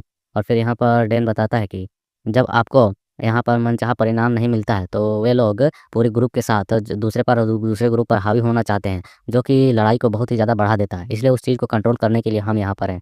ये सुनकर यहाँ पर यूँ कह रहा होता है, क्या ऐसी बात है? तो वे लोग यहाँ पर एक दूसरे को मारने पर उतारू हो जाते हैं ना। तो हम देखते हैं कि यहाँ पर उसी मुच्छड़ वाले बंदे को उस बयोक को जो बहुत ज़्यादा बयाता है और उसकी ओर देखकर यूँ कहता है कि क्या मैं यहाँ पर अपनी टेक्निक को उस व्यक्ति पर दिखा सकता हूँ? और हम देखते हैं सुनकर जो डैन होता है काफ़ी हैरान होता है। और वो यहाँ पर यूँ कह रहा था, सीनियर, मुझे वह आदमी जब मिला था ना, तो मुझे वह पसंद नहीं आया था। वह मुझ पर बहुत ही ज़्यादा गुस्सा कर रहा था। उसे यहाँ तक उसके जो यंग मास्टर मून थे, उसके कहने पर ही तब जाकर वह शांत हुआ था। तो यहाँ पर डैन कहता है, क्या तुम उसकी खबर लेनी चाहते हो? तो यहाँ पर वो कहता है कि हाँ, मुझे उस पर उस टेक्निक को इस्तेमाल करना है और मुझे आपको भी दिखाना है। तो क्या मैं उसका इस्तेमाल कर सकता हूँ? इसमें कोई दिक्कत तो नहीं ना है? मैं तो खुद को बस रोक कर रखा था ताकि कोई परेशानी ना हो। तो ये सुनकर यहाँ पर ये कहता है डैन की, तो ठीक है जाओ। तो ये सुनकर वो भी हैरान होता है कि सच में, और वह बहुत ही तेज़ी के साथ अपनी फुटबॉल टेक्निक का इस्तेमाल करते हुए कहता है कि मैं अभी गया और अभी आया। और हम देखते हैं इधर डैन को जो अपने मन में कह रहा होता है कि वह बंदा जब उसे उकसाया जा रहा था, तो वह उसने लड़ाई की नहीं सोची बल्कि परिणाम के बारे में सोचा कि आखिरकार इससे अभी लड़ता है तो रिज़ल्ट क्या हो सकता है। उसने मेरे आने का वेट किया। तो अगर तुम मुझे पहले मिले होते तो मैं तुम्हें और भी अच्छे तरीके से तराश पाता। और फिर हम देखते हैं इधर फाइट शुरू हो चुकी होती है। इधर दोनों बंदे तो आपस में लड़ ही रहे होते हैं, तलवारें टकरा रहे होते हैं और एक-एक दूसरे पर एक-एक स्वॉर्ड लैंड करते हैं। उसके बाद एक दूसरे के आर-पार हो जाते हैं और हम देखते हैं सभी बंदे देख रहे होते हैं, कहते हैं कि ये क्या, लॉर्ड मून और वे बंदे एक ही समय में ढेर हो गए। और हम देखते हैं वो दोनों जो बंदे होते हैं वो गिर चुके होते हैं। ऐसा गिरते हुए देख लॉर्ड मून का ये बायोक कह रहा होता है कि मैं उन नीच लोगों को अपने लॉर्ड को घायल करने नहीं दे सकता हूँ। सभी लोग तैयार हो जाओ। और हम देखते हैं वो कह रहा होता है कि ठीक है चलो उस पर हमला करो। और हम देखते हैं यहाँ पर तभी एक आवाज़ आती है कि ओए रुक जा। हम देखते हैं सुनकर वो कहता है कि कौन बेवकूफ़ है जो मेरे बातों को यहाँ पर काट रहा है, कौन रोक रहा है? तभी हम देखते हैं सब कुछ करने वाला यूँ अवतार कर रहा होता है कि गलिंदान का अभी रिजल्ट नहीं सुनाया गया है, मतलब रेफरी के द्वारा कुछ बोला नहीं गया है, तो कौन जीता कौन हारा, तुम अभी कुछ भी उत्पात नहीं कर सकते हो। ये सुनकर वो कहता है कि तुम कौन होते हो यहाँ पर ये कहने वाले? तो यहाँ पर हम देखते हैं यूँ कह रहा होता है कि अभी तक कोई नतीजा नहीं ना निकला है, तो इस मैदान पर बिना मतलब के फाइट क्यों स्टार्ट करनी है तुम्हें? यहाँ पर दूसरों की गलतफ़हमियों की वजह से कई सारे लोग बेकार में ही मारे जाएँगे। तो ये सुनकर बयोक कहता है, मैंने पहले ही कहा कि मैं कभी गलिमदान पर भरोसा नहीं करता हूँ। और मैं बता दूँ, यहाँ पर अगर लॉर्ड मून को कुछ भी होता है, तो हम यहाँ पर बिना किसी चीज़ के परवाह किए अपनी मौत तक लड़ेंगे और इस रिज़ल्ट को बदलेंगे। हम देखते हैं सुनकर यहाँ पर यूँ गुस्सा करते हुए कह रहा होता है, मुट्ठी करते हुए, क्या तुझे ये भी लेना? ये देख रहा है, एक बार मिलेगा तो बस लेटता रह जाएगा। तुझे क्या लगता है मैं जब जो बोल रहा हूँ समझ में नहीं आ रहा? मैं यहाँ बकवास कर रहा हूँ, ये रिज़ल्ट आने दे, उसके बाद कोई बकवास करना। तो हम देखते हैं उधर से ये बयोक जो होता है बयाते हुए कह रहा होता है कि तू तो गया, मेरा नाम बयोक यूँ ही नहीं पड़ा है, आज तो मैं तुझे मार के ही रहूँगा। और वो अपने उस मतलब हैंड नाइफ को ले इस्तेमाल करते हुए उस पर हमला करता है, जिससे यहाँ पर यूँ बहुत ही आसानी से बचते हुए कह रहा होता है, या इसकी जो स्पीड है यह इतनी भी अच्छी नहीं है, लेकिन ये अटैक भी कोई खतरनाक और ख़ास नहीं कर रहा है। और उसके सभी अटैक से वो आसानी से बचते हुए कह रहा होता है कि तुम तो यहाँ पर गलिमदान के रिज़ल्ट से खुश नहीं हो और तुम तो उसके एक स्टूडेंट को भी नहीं सँभाल पा रहे हो। और हम देखते हैं और भी अटैक्स को किए जा रहा होता है और वो कह रहा होता है, अच्छा तुम्हें ऐसा लगता है कि तुम मेरे विद्रोह को ज़्यादा समय तक कर रोक सकते हो अटैक्स को? और हम देखते हैं यहाँ पर इन बंदों को जो कि आपस में बातें करने लगते हैं कि क्या वह लड़का सही नहीं कर रहा है यार? आखिरकार हम बिना मतलब का अपना बलिदान क्यों दें? पहले यहाँ पर रिज़ल्ट तो आने दो, उसके बाद कुछ किया जाए। तो हम देखते हैं यहाँ पर योंग उनकी ऐसी बातों को सुनकर कहता है, अच्छा तो उनके इरादे बदल रहे हैं। उसके बाद हम देखते हैं योंग अपनी उस टेक्निक का उपयोग करने वाला होता है जोंगेंग का, जो कि यहाँ पर अपनी की को गैदर कर करने वाली अटैक होती है। और हम देखते हुए जैसे अपने हैंड को पर एनर्जी रिलीज़ करने लगता है, तो उसके उस बंदे के बॉडी को कंट्रोल करने लगता है। ऐसा कंट्रोल करते हुए देख और बंदा भी काफ़ी हैरान होता है। हम देखते हैं यहाँ पर योंग अपने मन में कह रहा होता है, उसे बस एक खिड़की के रूप में सोचो और हमला करो। और हम देखते हैं वो अपने हैंड को फिर क्लोज़ कर देता है, मतलब उस पर अटैक लैंड करता है अपनी QI से। तो हम देखते हैं उसकी वजह से उस बंदे को भी दर्द होती है और वह दर्द के मारे चिल्लाता भी है। और फिर हम देखते हैं यहाँ पर उसे काँप रहा होता है और जो योंग होता है वो कहता है, ये तो बहुत ही बढ़िया था, ये काम किया सचमुच में। मैंने उसे 3 कदम पीछे की ओर धकेल दिया, मैंने इस टेक्निक को सीख ही लिया है। हम देखते हैं यहाँ पर उसे ऐसा करते हुए देख के बयोक कहता है कि आखिरकार तुम क्या कर रहे हो और तुम इस मेरे बॉडी के साथ अभी तुमने क्या किया? तो हम देखते हैं ऐसे-वैसे बोलते हुए देख योंग कहता है, क्या मेरा ताकतवर कुछ हमला ख़ास नहीं था, ये तो नॉर्मल सा ऐसे लग रहा है, इसमें तो अभी भी बहुत जान बची है। तभी ये लोग दूसरी ओर से आवाज़ आता है तो दूसरी ओर देख के देखते हैं तो जहाँ पर सभी बंदे चीयर कर रहे होते हैं कि वह जीत गए, वह जीत गए। और हम देखते हैं यहाँ पर लॉर्ड मून जो होता है वो खड़ा हो चुका होता है और बातें कर रहे होते हैं कि लॉर्ड मून सबसे पहले जगह हैं, वह यहाँ पर इस फाइट को जीत चुके हैं। मतलब लैंड किया, दोनों बाहों में बेहोश हो गया और जो पहले जगह वही जीता। और फिर हम इधर योंग को देखते हैं जो कह रहा होता है इस बयोक से कि ये क्या, ये तो काफ़ी मज़ेदार खेल था, एक ही पल में खत्म हो गया। हम देखते हैं यहाँ पे बयोक कहता है चुप रहो बच्चे, तुम आज लकी थे जो बच गए। और फिर हम तभी देखते हैं कि यहाँ पर अरीना में एक जोरदार धमाका होता है बीचों बीच। और फिर यहाँ पर उसे उस धमाके को करते हुए देख हैरान होते हैं और हम देखते हैं उस धुएं में यहाँ पर डेन होता है और डेन सभी बंदों को घूर कर देख रहा होता है कि साले फाइट खत्म हो गया, रिजल्ट निकल गया, तो चुपचाप निकलो नहीं तो तुम लोग की यहाँ पर सारी मस्ती निकाल दूंगा। उसके बाद हम जंगल में चिड़ियों को उड़ते हुए देखते हैं और फिर हमारा सीन सीधे डैन पर आता है जहाँ पर ये लोग अब अपने रास्ते पर निकल चुके होते हैं और डैन कह रहा होता है कि तुमने काफ़ी अच्छे तरीके से रूल्सों को फॉलो किया और काफ़ी अच्छा प्रदर्शन दिखाया, इस वजह से कोई भी मारा नहीं गया और वैसे मुझे जहाँ तक उम्मीद थी तुमने उससे बेहतर किया है। बट हम यहाँ पर यूंग को देखते हैं जो अपना चेहरा लटकाए हुए होता है और वह कह रहा होता है कि मैंने सचमुच में यह नहीं सोचा था कि जो बयोक था वह मेरे अटैक को इतनी आसानी तरीके से झेल लेगा। मुझे उम्मीद थी कि मेरी अटैक जो होगी वह थोड़ी पावरफुल होगी। तो फिर हम देखते हैं इधर टकला कर रहा होता है कि आप केवल एक व्यक्ति हैं जो कि अभी ट्रेनी पीरियड में है, तो तुम्हें इतना ज़्यादा नहीं सोचना चाहिए। तुमने जो भी किया वह बेहतर था और तुम्हें बता दूँ कि तुम्हें ऐसे मौके और भी कई बार मिलेंगे। और फिर वह उसे मतलब कि थोड़ा-सा दिलासा देते हुए कह रहा था कि चलो भी यार, इन चीज़ों के बारे में, इन मुद्दों के बारे में इतना भी मत सोचो। वैसे भी तुम यहाँ पर अभी तक ऑफ़िशियल स्टूडेंट नहीं बने हो, तो इतना चिंता क्यों कर रहे हो?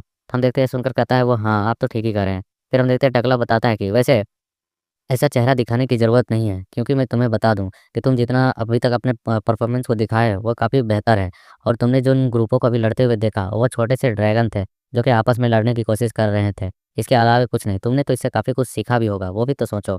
और मैं तुम्हें बता दूँ, यह फ़ाइट का एक छोटा-सा नमूना था क्योंकि तुमने इसमें देखा कि ये जो आपस में लड़ रहे थे, इस शर्त पर लड़ रहे थे क्योंकि अगर एक टीम हारती है, तो उस हारने वाली टीम को हमेशा के लिए अपने टीम को मतलब डिस्ट्रॉय करना होगा, उसे ख़त्म करना होगा।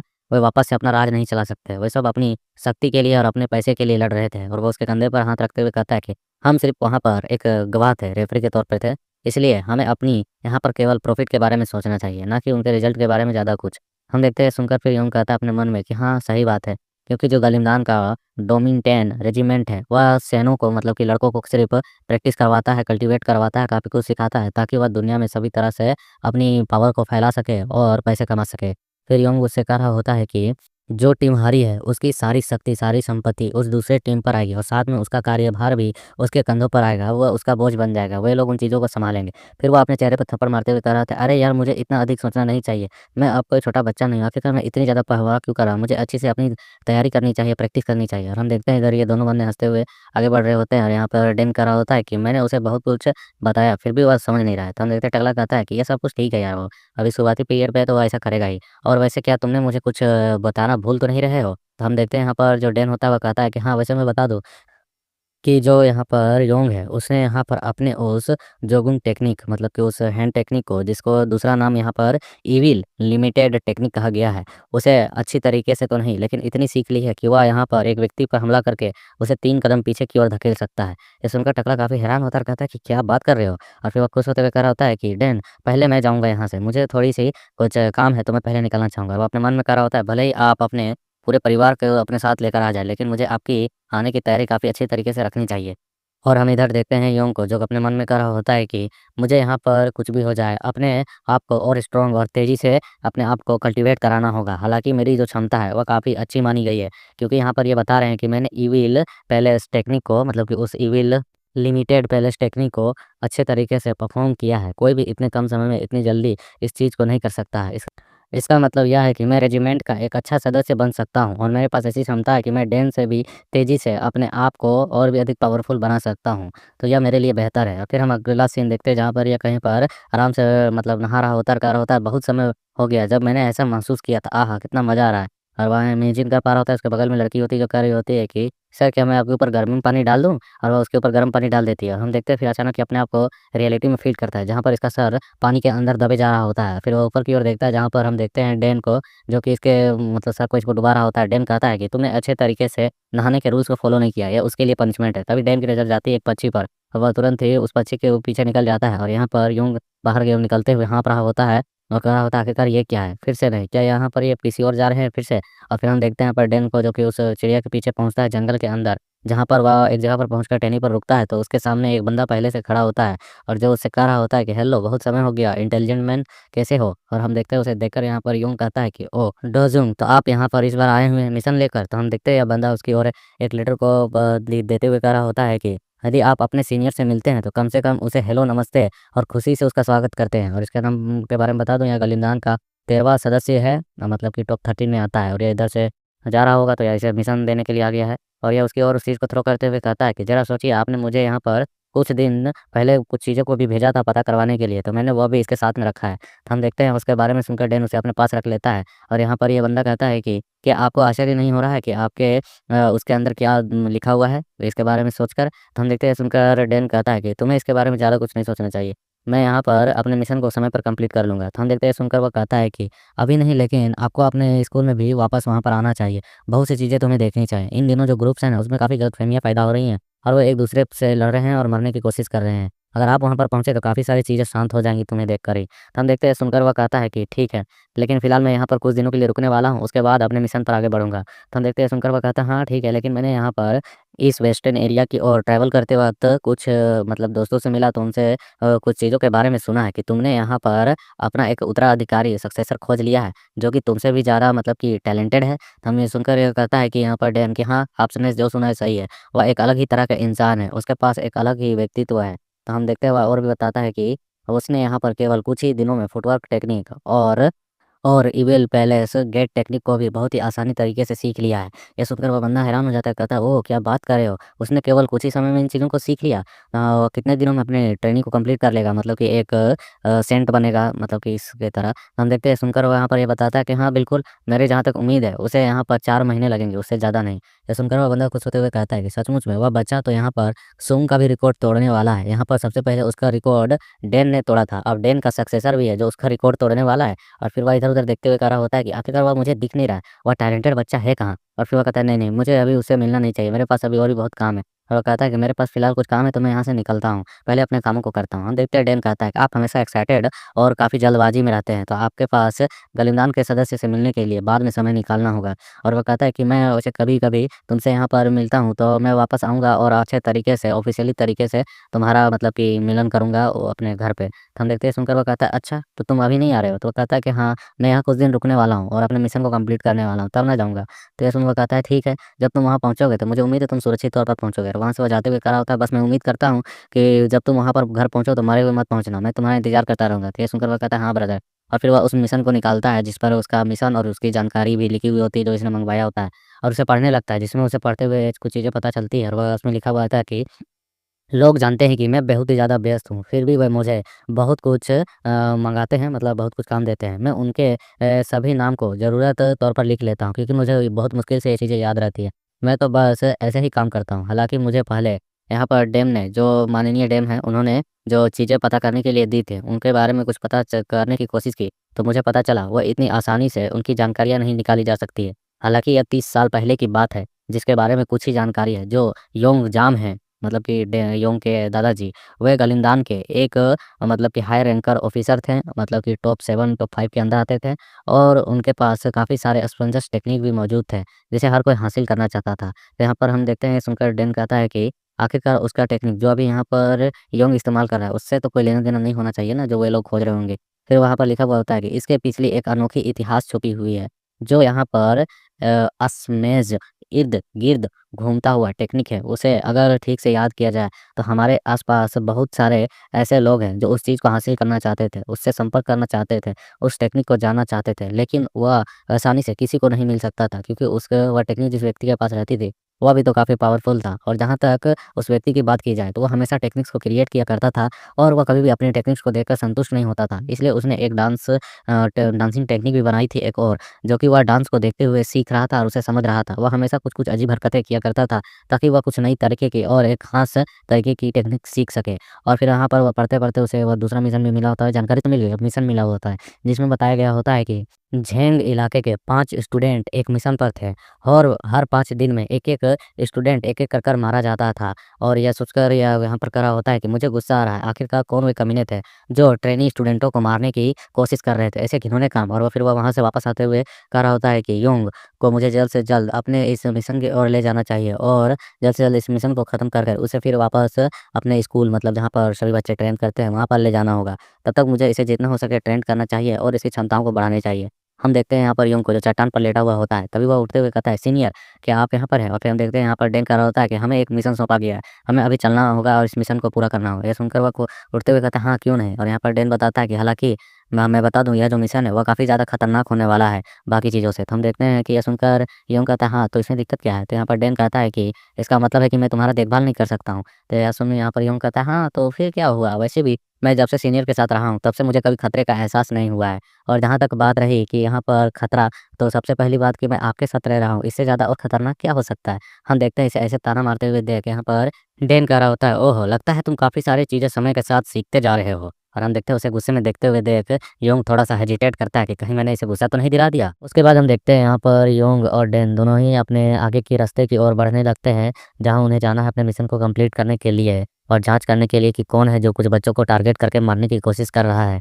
उसके बाद हम देखते हैं यहाँ पर योंग जो होता है वो अपने मन में कह रहा होता है, आखिरकार वो मेरे पीछे-पीछे क्यों चल रहे हैं? क्या कोई मामला है जो वह इस तरीके से देखना चाहते हों? फिर वह उनसे कहता है कि सीनियर क्या हमें इस ओर ही चलना है? तो वह कहता है हाँ, और हम देखते हैं ये लोग फिर रास्ते में और बढ़ने लगते हैं और योंग कहता है कि ठीक है, उसे क्या हो गया है पता नहीं, लेकिन वह शायद मेरे पीछे ही रहना चाहता है। और योंग जो होता है वह फिर भी आगे की ओर बढ़े जा रहा होता है, तभी जो उसका टीचर होता है वो डेन कहता है कि हमारे मिशन का उद्देश्य है कि अन एल्डरों का अनुसरण करना और उनके द्वारा उनके मिशन को जल्द से जल्द कंप्लीट करना। ऐसी अफ़वाहें हैं कि 2 ग्रुप्स फिर से लड़ाई कर रही हैं और कुछ बंदे जो हैं बच्चों को भी टारगेट कर रहे हैं, हमें उन दोनों का पता करना है।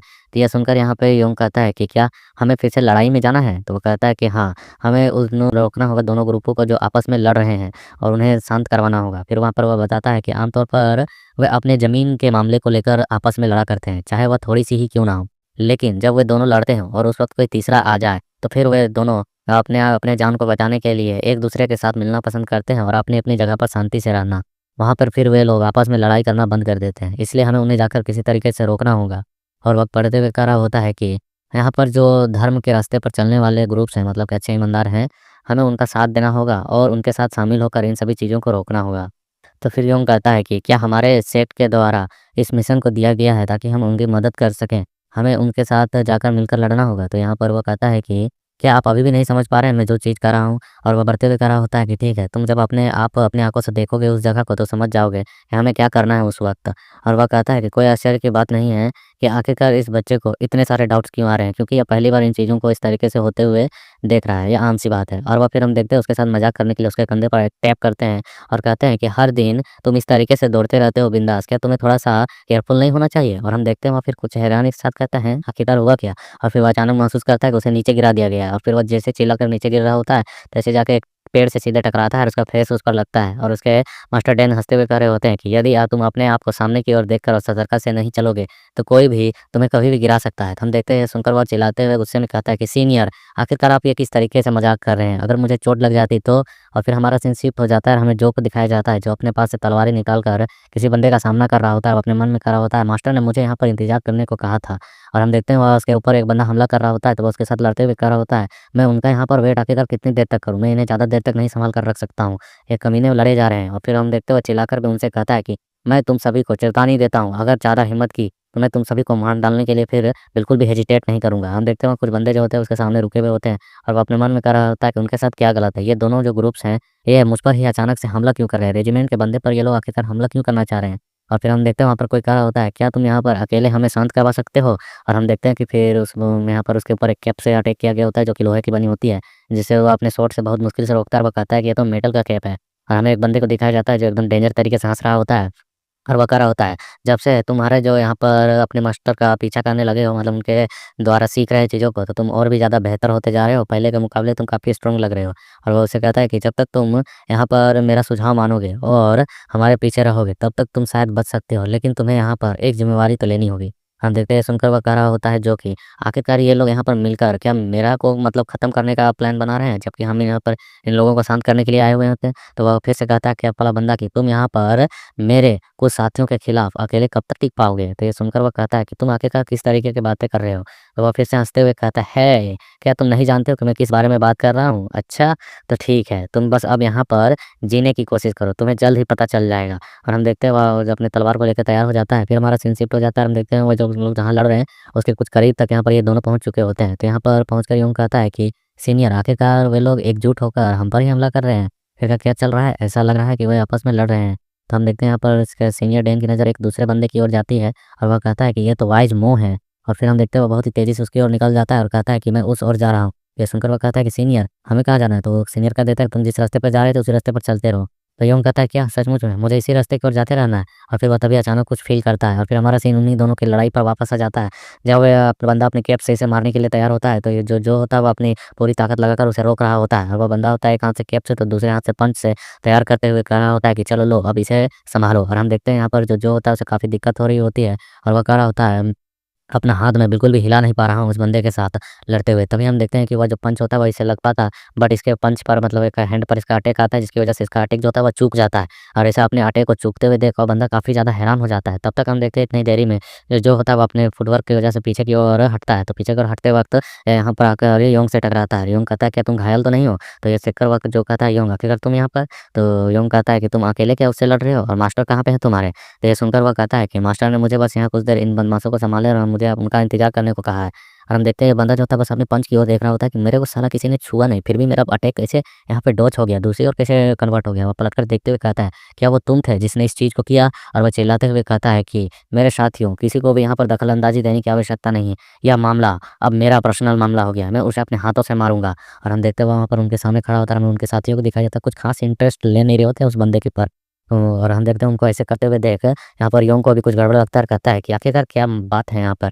या उसके साथी जो हैं उसके नज़रों से लग रहा है कि वे लोग उसके साथ मतलब कुछ ख़ास तरीके से नहीं दे रहे हैं, बस उसके डर में रहकर उनके लिए काम कर रहे हैं, ऐसा लग रहा है उनका रवैया देख के।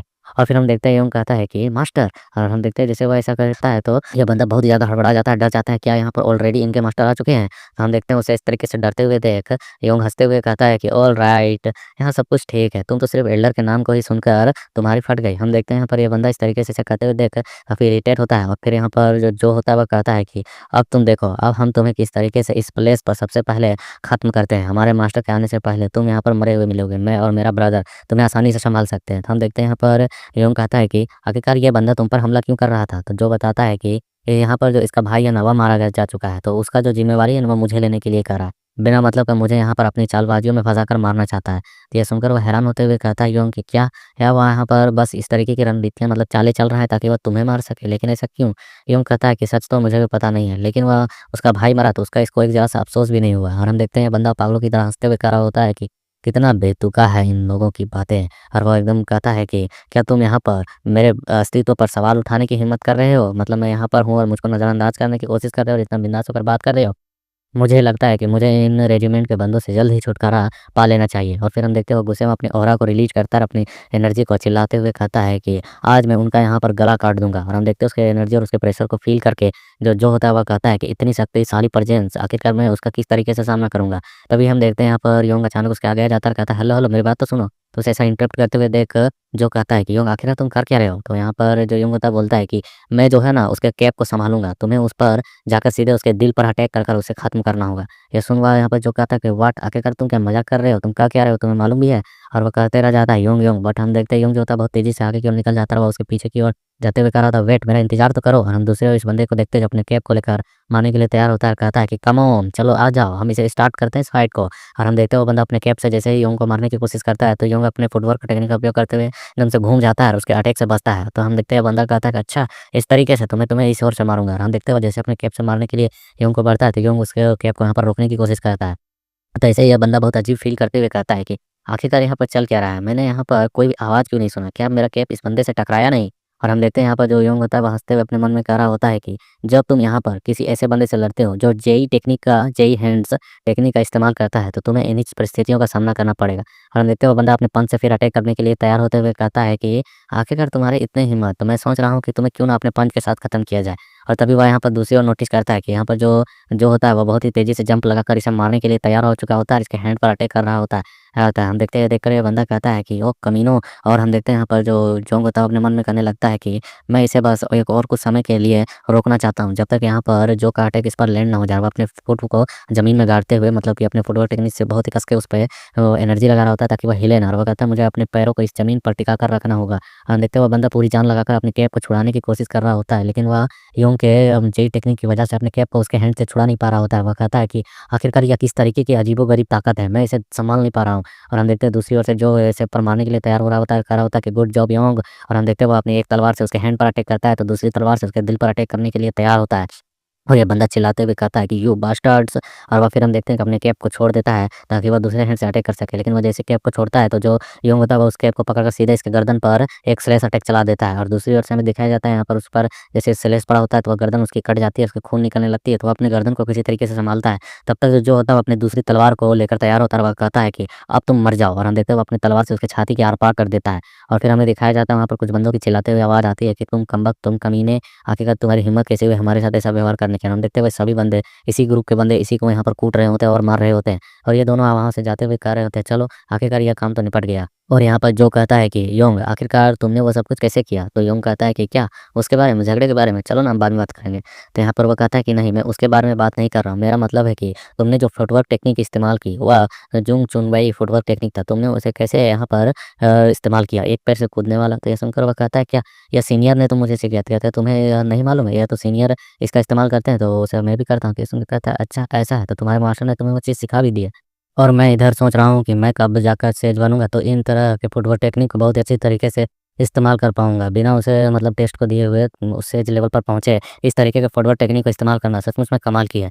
तो यूँ कहता है कि क्या यह सिर्फ़ एक मार्शल आर्ट टेक्निक नहीं है, इसमें निपुणता प्राप्त करने के लिए सामान्य रूल्स तो हैं, नॉर्मल से नियम है, प्रैक्टिस करो और सीख लो। ये सुनकर इस बंदे के पसीने छूट जाते हैं और वो अपने मन में कहता है कि वह सही कह रहा है। वह सोच रहा है कि इन चीज़ों को सीखना इतना आसान है, लेकिन इसे सीखने के लिए फुल फ़ोकस और लगातार मेहनत चाहिए होती है। इस तरीके के फुटवर्क टेक्निक को इतनी आसानी तरीके से महारत हासिल करना इतने कम समय में। और फिर वह तभी एक आवाज़ को सुनता है, तुम दोनों की ध्यान दूसरी ओर जाती है। और यहाँ पर यूँ कहता है कि क्या वह व्यक्ति जो है आखिरकार कौन है जो एल्डर्स को मतलब हमारे सीनियर्स को उस ओर ले गया दोनों मास्टरों को। तो यह सुनकर वह कहता है कि वह जो व्यक्ति है मैं तो उसे नहीं जानता हूँ, लेकिन मास्टर बहुत अच्छे तरीके से उसे पहचानते हैं, क्योंकि उस व्यक्ति को देखने के साथ ही वो बहुत ज़्यादा गुस्से में हो गए आ गए और गुस्से के साथ उसका पीछा करने लगे। तो यह सुनकर वह हैरान होते हुए कहता है कि लेकिन क्या आप यहाँ पर अकेले इन लोगों को संभाल रहे थे? क्या कोई सेज मो को यहाँ पर मदद के लिए उस वहाँ पर भेजा गया है क्या? और तुमको तो यहाँ पर तुम अकेले हो, तो उनकी मदद के लिए कौन है वह जिसका पीछा कर रहे हैं?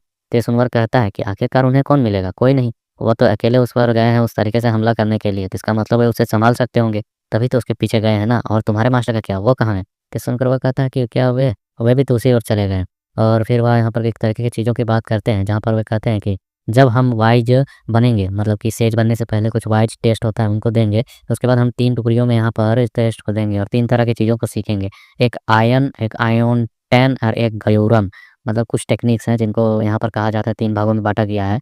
और इनमें से अभी तक मैंने 2 को ही सीखा हुआ है। योंग कहता है अच्छा ऐसा बात है। तो जो कहता है लेकिन योंग तुम उन पर ज़्यादा मतलब कि उनमें से तुम ज़्यादातर किन चीज़ों को जानते हो?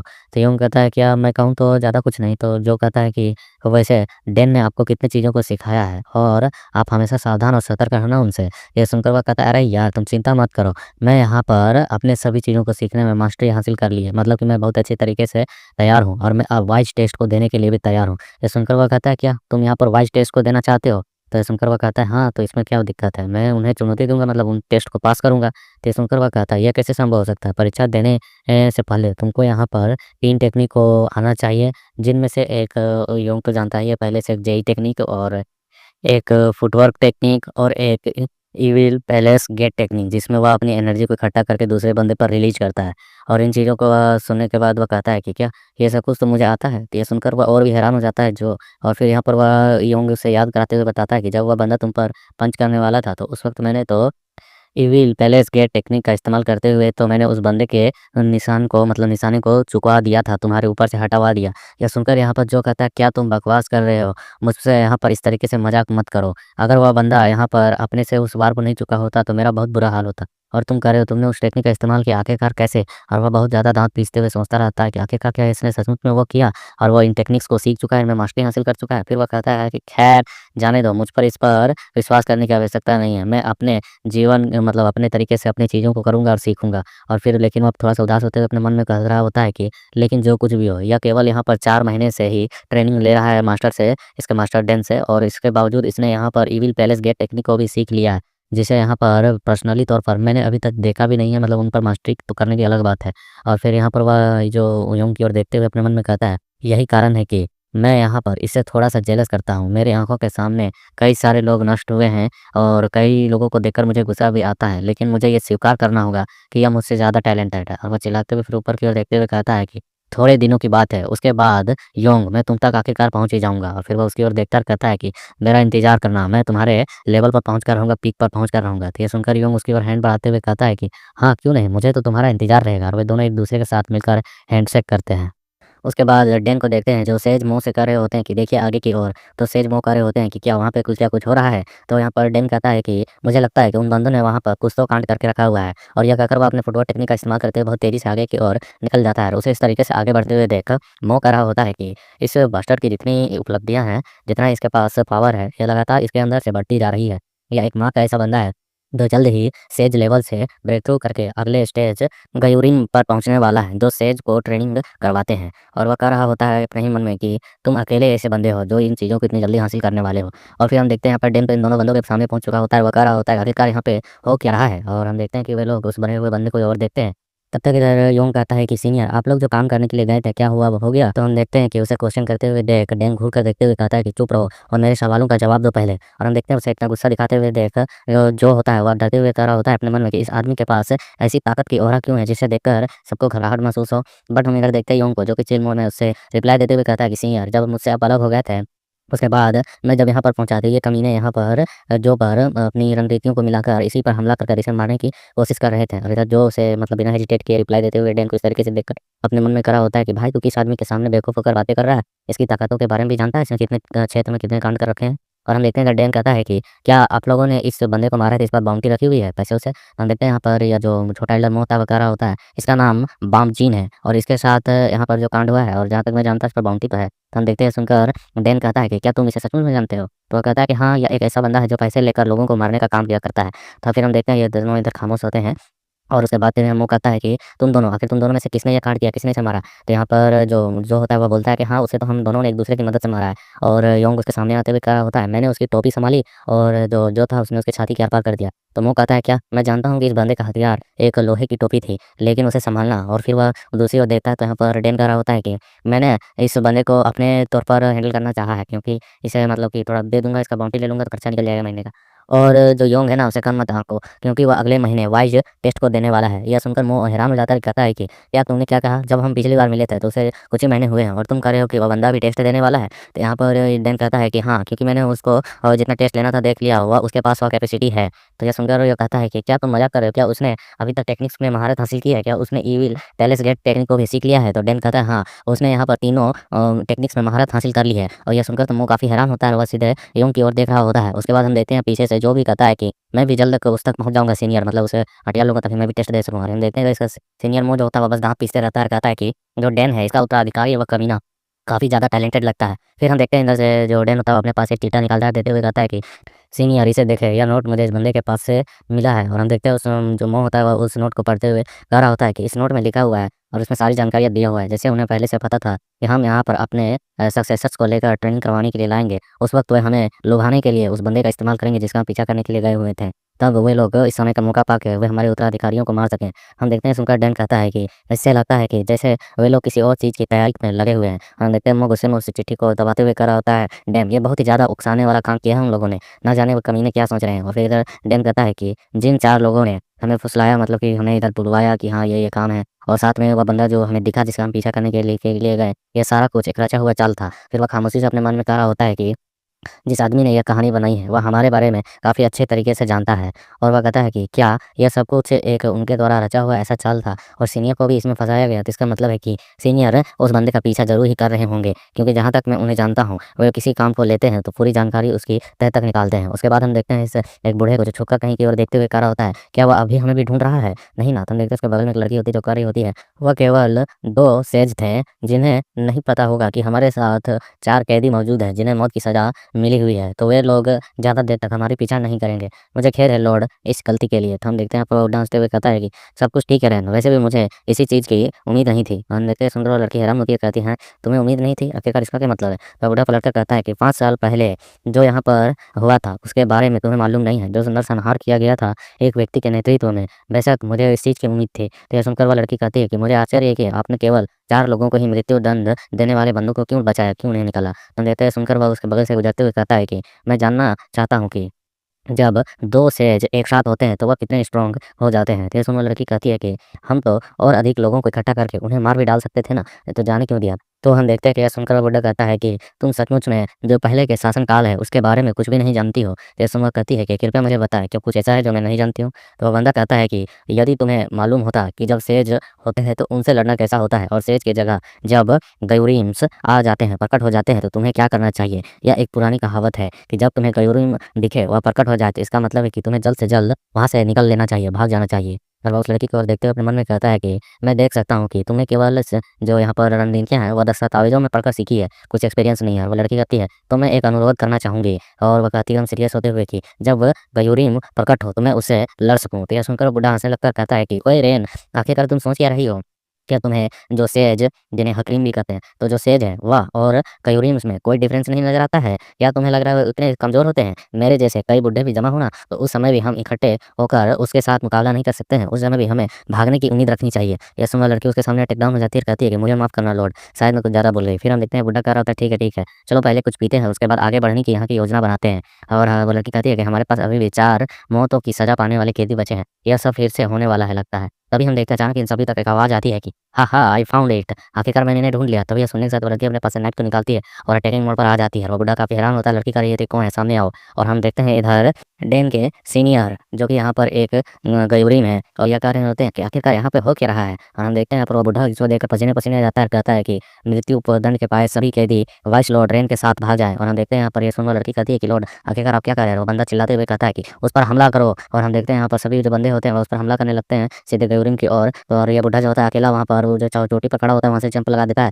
ताकि यह बचकर निकल सके। और वह बचते वहाँ से जंप लगाते हुए कह रहा होता है कि मैंने कभी नहीं उम्मीद की थी कि कोई यहाँ पर सेज की जगह गयूरीम आ जाएगा। और हम देखते हैं वह कहता है कि 5 साल पहले जो गयूरीम के द्वारा दिया गया बलिदान था और जो उनकी टकराव थी वह बहुत ही भयानक थी। तभी उस बुड्ढे को अचानक कुछ महसूस होता है अजीब, और कहता है कि क्या मुझे किसी प्रकार की चोट लगी है? और वह जैसे पीछे की ओर पलटकर देखते की कोशिश करता कहता है मैं यहाँ पर खुद के बैक साइड को एकदम सुन्न महसूस कर पा रहा हूँ। और हम देखते हैं वह देखता है कि उससे गिरने से पहले उसकी कमर और उसके टांगे के आगे का हिस्सा गिर रहा होता है। और वह कहता है कि क्या यह मेरी बॉडी है? उसने इसे कब काटा? और हम देखते हैं कि उस बंदे को तो चिल्लाते हुए खाई में गिरते हुए, और इधर गयूरुम को हम देखते हैं जो उसकी ओर देखते हुए कह रहा होता है कि वह बुड्ढा अकेले यहाँ पर खुद को बचाने के लिए चट्टान से कूद गया। एक व्यक्ति जिसकी यहाँ पर इंद्रियाँ इतनी सुस्त हैं, मतलब बुड्ढा हो चुका है, इसके बावजूद भी इस तरीके से हरकत करना या बहुत ही ज़्यादा बेकार था। और फिर हम देखते हैं वह दूसरी ओर देखता है और कहता है कि अरे यार, मुझे पहले उस लड़की को पकड़ना चाहिए था। इस बुड्ढे को मारने के चक्कर में वह बचकर निकल गई। और यह सोचकर वह अपनी मुट्ठी को कस लेता है और कहता है कि डैम, यदि मैं अपनी मतलब कि थोड़ी और फुर्ती को दिखाता तो शायद मैं यहाँ पर सभी चीज़ों को हैंडल कर पाता। और वह यहाँ से तेज़ी से जंप लगाकर निकल जाता है और कहता है जाते हुए कि मुझे तो कोई और भी सुराग इसका खोजना होगा। और हम देखते हैं इस लड़की को जो छुपी हुई होती है और काफ़ी घबराई हुई होती है और कर रही होती है, तो ये होता है गयूरीम लेवल। यहाँ पर आखिरकार इस लेवल पर कोई बंदा कैसे पहुँच सकता है जो पलक झपकते ही किसी बंदे को इस प्रकार से मार दे जो पहले से ही काफ़ी पावरफुल हो। हमें लॉर्ड को किसी तरीके से ढूंढना होगा उस बुड्ढे को। और यह सोचकर वह जल्दी से दौड़ने लगती है और कहती है कि मुझे जल्द से जल्द उन्हें खोजना होगा। तभी उसे एक और बात याद आती है अपने माइंड में कि जहाँ पर उसे कहा गया था कि रेन, यदि कभी तुम्हें इसकी आवश्यकता पड़े तो तुम यहाँ पर पहुँचकर मदद मांग सकती हो। और जो है वह जगह क्यों सभ्यता की जड़े वाली एरिया। और हम देखते हैं वह बहुत ही तेज़ी से जंप लगाकर जंगलों को पार करते हुए आगे की ओर बढ़ रही होती है। उसके बाद हमारा सीन शिफ्ट हो जाता है जहाँ पर हम देखते हैं इन दोनों को उन बाकी बंदों का मतलब कि अच्छे से ख्याल लेते हुए हलचल पूछते हुए कि तुम लोग भाई जो हो गया यहाँ पर किसी तरह की उत्पात मचाने की कोशिश करने के बारे में समझ तो नहीं रहे उन्हें। और वे सभी बंदे जो होते हैं वो उसके सामने माफी मांग रहे होते हैं कि हाँ, हम 2 अलग अलग ग्रुप के बंदे हैं जो आपस में लड़ेंगे नहीं, शांतिपूर्ण रहेंगे। और उन्हें इस तरीके से सॉल्व करते हुए चीज़ों को देख मोह कहता है कि ये सच में आपका सक्सेसर बनने के लायक है। तो ये सुनवो कहता है डैन की, क्या आप यहाँ पर योंग की बात कर रहे हैं? और हम देखते हैं यह सुनमो कह रहा होता है उसकी ओर देखते हुए कि हाँ, मैं उसी की बात कर रहा हूँ, लेकिन जब हमने उस बंदे को देखा तो काफ़ी ज़्यादा उत्तेजित हो गए और गुस्से में उसका पीछा करने लगे दोनों ही। हम देखते ही सुनकर वो मुस्कुराता है और मुस्कुराते हुए कहता है, यह तो एक अच्छी बात है ना कि आखिरकार हम उसका पीछा कर रहे थे तो। यह सुनकर कहता है कि मुझे आशा है कि ऐसा कुछ दोबारा नहीं दोहराया जाएगा जो 5 वर्ष पहले हुआ था और उस चीज़ को सॉल्व करने का ज़िम्मेवार और उसका मतलब कि जो भी मिशन है वह हमें दिया गया है, हमारे नाम पर है और वह जल्द ही हमारे उत्तराधिकारियों को भी मिलेगा। सुनते ही सुनडेन कहता है कि हाँ, आप 5 साल पहले उस घटना की बात कर रहे हैं ना? वो कहता है हाँ, जो कि न्याय था वह 5 साल पहले नहीं मिला था, उसे अब दिलाने का काम हम और हमारे सक्सेसर्स करेंगे। तो यहाँ पर डैन कहता है कि ये तब अलग बात होती, लेकिन अब जो है बात कुछ अलग ही है। अब मतलब कि नई जनरेशन उस पुल को पार कर कर अगली टीम बना रही है और अपने पावर्स पर अपनी कब्ज़ा को बढ़ाते जा रही है। वो कहता है हाँ, जल्द ही हमें अलग-अलग होकर इन सभी चीज़ों को सॉल्व करना होगा और हम देखते हैं उन दोनों कैसे डिस्कशन करते हुए देख योंग कहता है कि वो इतनी सीरियस फेस बनाकर किस चीज़ के बारे में बात कर रहे हैं? तो जो कहता है कि यह तो सिर्फ़ वे दोनों ही जानते हैं। जब हम ऑफ़िशियली अधिकारी बन जाएँगे तो शायद ये बातें हमें भी बताई जाएँ। तो हम देखते हैं यहाँ पर योंग कहता है कि ठीक है, तो चलो हम लोग कड़ी मेहनत करते हैं और जब अगली बार मिलेंगे तो हम दोनों ही अपनी-अपनी टीम के मतलब काफ़ी पावरफुल बंदे होंगे, अकेले टीम को निपटा सके इतना। ये सुनकर वह जो होता है वह थम्स अप करते हुए कहता है कि बिल्कुल सही कहा तुमने और वे लोग वापस इसके ओर बढ़ने लगते हैं। यहाँ पर मुँह कह रहा होता है जल्दी अब चलते हैं यहाँ से। तो जो मुँह का स्टूडेंट होता है वह यहाँ पर ग्रीटिंग करते हुए कहता है कि सीनियर तो अगली बार मिलते हैं और इधर से योंग भी उन्हें ग्रीट करते हुए कह रहा था ठीक है सीनियर अगली बार मिलते हैं और जो डेन होता है वह भी मुँह को ग्रीट करता है, मुँह कहता है हाँ ठीक है निकलो और हम देखते हुए लोग यहाँ से टाटा बाय-बाय करते हुए जा रहे होते हैं और जाते हुए जो होता है वह कह रहा होता है हम अगली बार ज़रूर मिलेंगे योंग और उसके बाद हमारा सीन शिफ्ट हो जाता है। हम एक बंदे को देखते हैं जिसके सामने एक और बंदा खड़ा होता है और वो बंदा कह रहा होता है क्या? वे केवल 2 बच्चे थे, तुम क्या कर रहे हो? तुम कहीं झूठ तो नहीं बोल रहे हो? तो हम देखते हैं उसके जो यहाँ पर जानकारी को देने वाले बंदे होते हुए कह रहे होते हैं कि हाँ, वे दोनों जो हकरिंग थे, जो सेज थे, उनके सक्सेसर थे और उनमें से जो एक सक्सेसर था उसका, उसने यहाँ पर बामजिन के वेपन को सँभाल कर रखा था और वह उसे बिल्कुल भी छोड़ नहीं रहा था। उसी समय जो दूसरा बंदा था, दूसरा बच्चा था, उसने अपने वेपन का इस्तेमाल करते हुए उसके दिल को चीर दिया, उसे आर-पार निकाल दिया। ये सुनकर वह हैरान हो जाता है, बंदर कहता है व्हाट? तो हम देखते हैं वो बंदा और भी बता रहा होता है कि हाँ, इसके अलावा जो वह बच्चा था, वह देर से आया था, तब तक एक बच्चा अकेले उतने देर तक उस माहौल को सँभाले हुए रखा था। तो हम देखते हैं सुनकर वह और भी हैरान होता है और कहता है क्या तुम सही में सच कह रहे हो? अपने कुछ शब्दों को ध्यान पर होकर बोलो, क्या तुमने यही चीज़ों को देखा? तो हम देखते हैं कि वो कहता है कि यस हाँ, जो मैं कह रहा हूँ वो बिल्कुल सही है। तो ये सुनकर फिर वह कुछ सोचने लगता है, अपनी दाढ़ी को सहलाता है, तभी उसे एक चील आती हुई नज़र आती है और तभी एक और बंदा आता है, वह कुछ कच्चा-चिक्का लेकर आया होता है, जो उसकी ओर बढ़ा देता है उसको और हम देखते हैं वो बंदा उस चिट्ठे को खोलता है और उसे पढ़ने लगता है, तो उसमें लिखा हुआ होता है कि मास्टर, मुझे गयूरिन के एक सदस्य नज़र आए और वह अचानक से दिखाई नहीं दे रहे हैं। मुझे बताएँ कि मुझे आखिरकार किस ओर जाना चाहिए? तो हम देखते हैं उस नोट को पढ़ने जाते ही हैरान हो जाता है, कहता है क्या गयूरिन? और वह एकदम काँप जाता है और कहने लगता है कि आखिरकार गयूरिन इसमें इतनी जल्दी कैसे शामिल हो सकते हैं इन मामलों में? और वह चिल्लाते हुए अपने बंदे से कहता है कि वही सुनो, तुम्हें जल्द से जल्द गोंगसियाओ जाना होगा और लॉर्ड चोई से कहना होगा कि जितनी भी योजनाएँ उन्होंने बना रखी है सबको रद्द किया जाए। यह सुन वह बंदा हैरान होता हुआ कहता है कि क्या आप सचमुच में यही कहना चाहते हैं?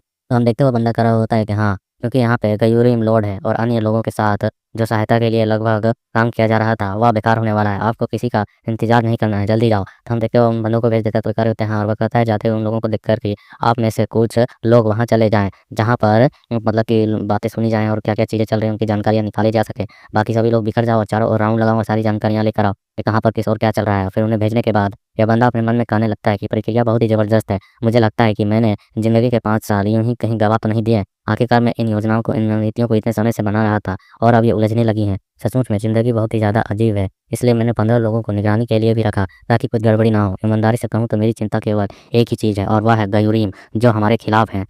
उसके बाद फिर हम देखते हैं कि यहाँ पर नाइट का सीन होता है और ये दोनों बंदे आराम से बैठकर आग जलाकर बातें कर रहे होते हैं। यों का होता है कि ये इस तरह से सारा कांड हुआ और हम उसे मार सकें। उसके बाद वो कहता है कि आपको तो यहाँ पर किसी तरह की कोई गलतफ़हमी तो नहीं हुई थी जिसका आप पीछा कर रहे थे? हम देखते हैं कुछ भी जवाब नहीं दे रहा होता है, तो ये कह रहा होता है सीनियर क्या हुआ? कुछ तो बोलिए। हम देखते हैं यहाँ पर सीनियर डैन कहते हैं कि क्या तुम जानते हो मुझे एक बंदे से मिलने जाना है। ये सुनकर कहता है क्या आपको किसी बंदे से मिलने जाना है? क्या कोई किसी तरह की स्पेशल जानकारी देने वाला है आपको? हम देखते हैं सुनकर कहता है कि हाँ, कोई है जिससे वो जो मुझसे मिलना चाहता है इसलिए मुझे उसके पास जाना होगा।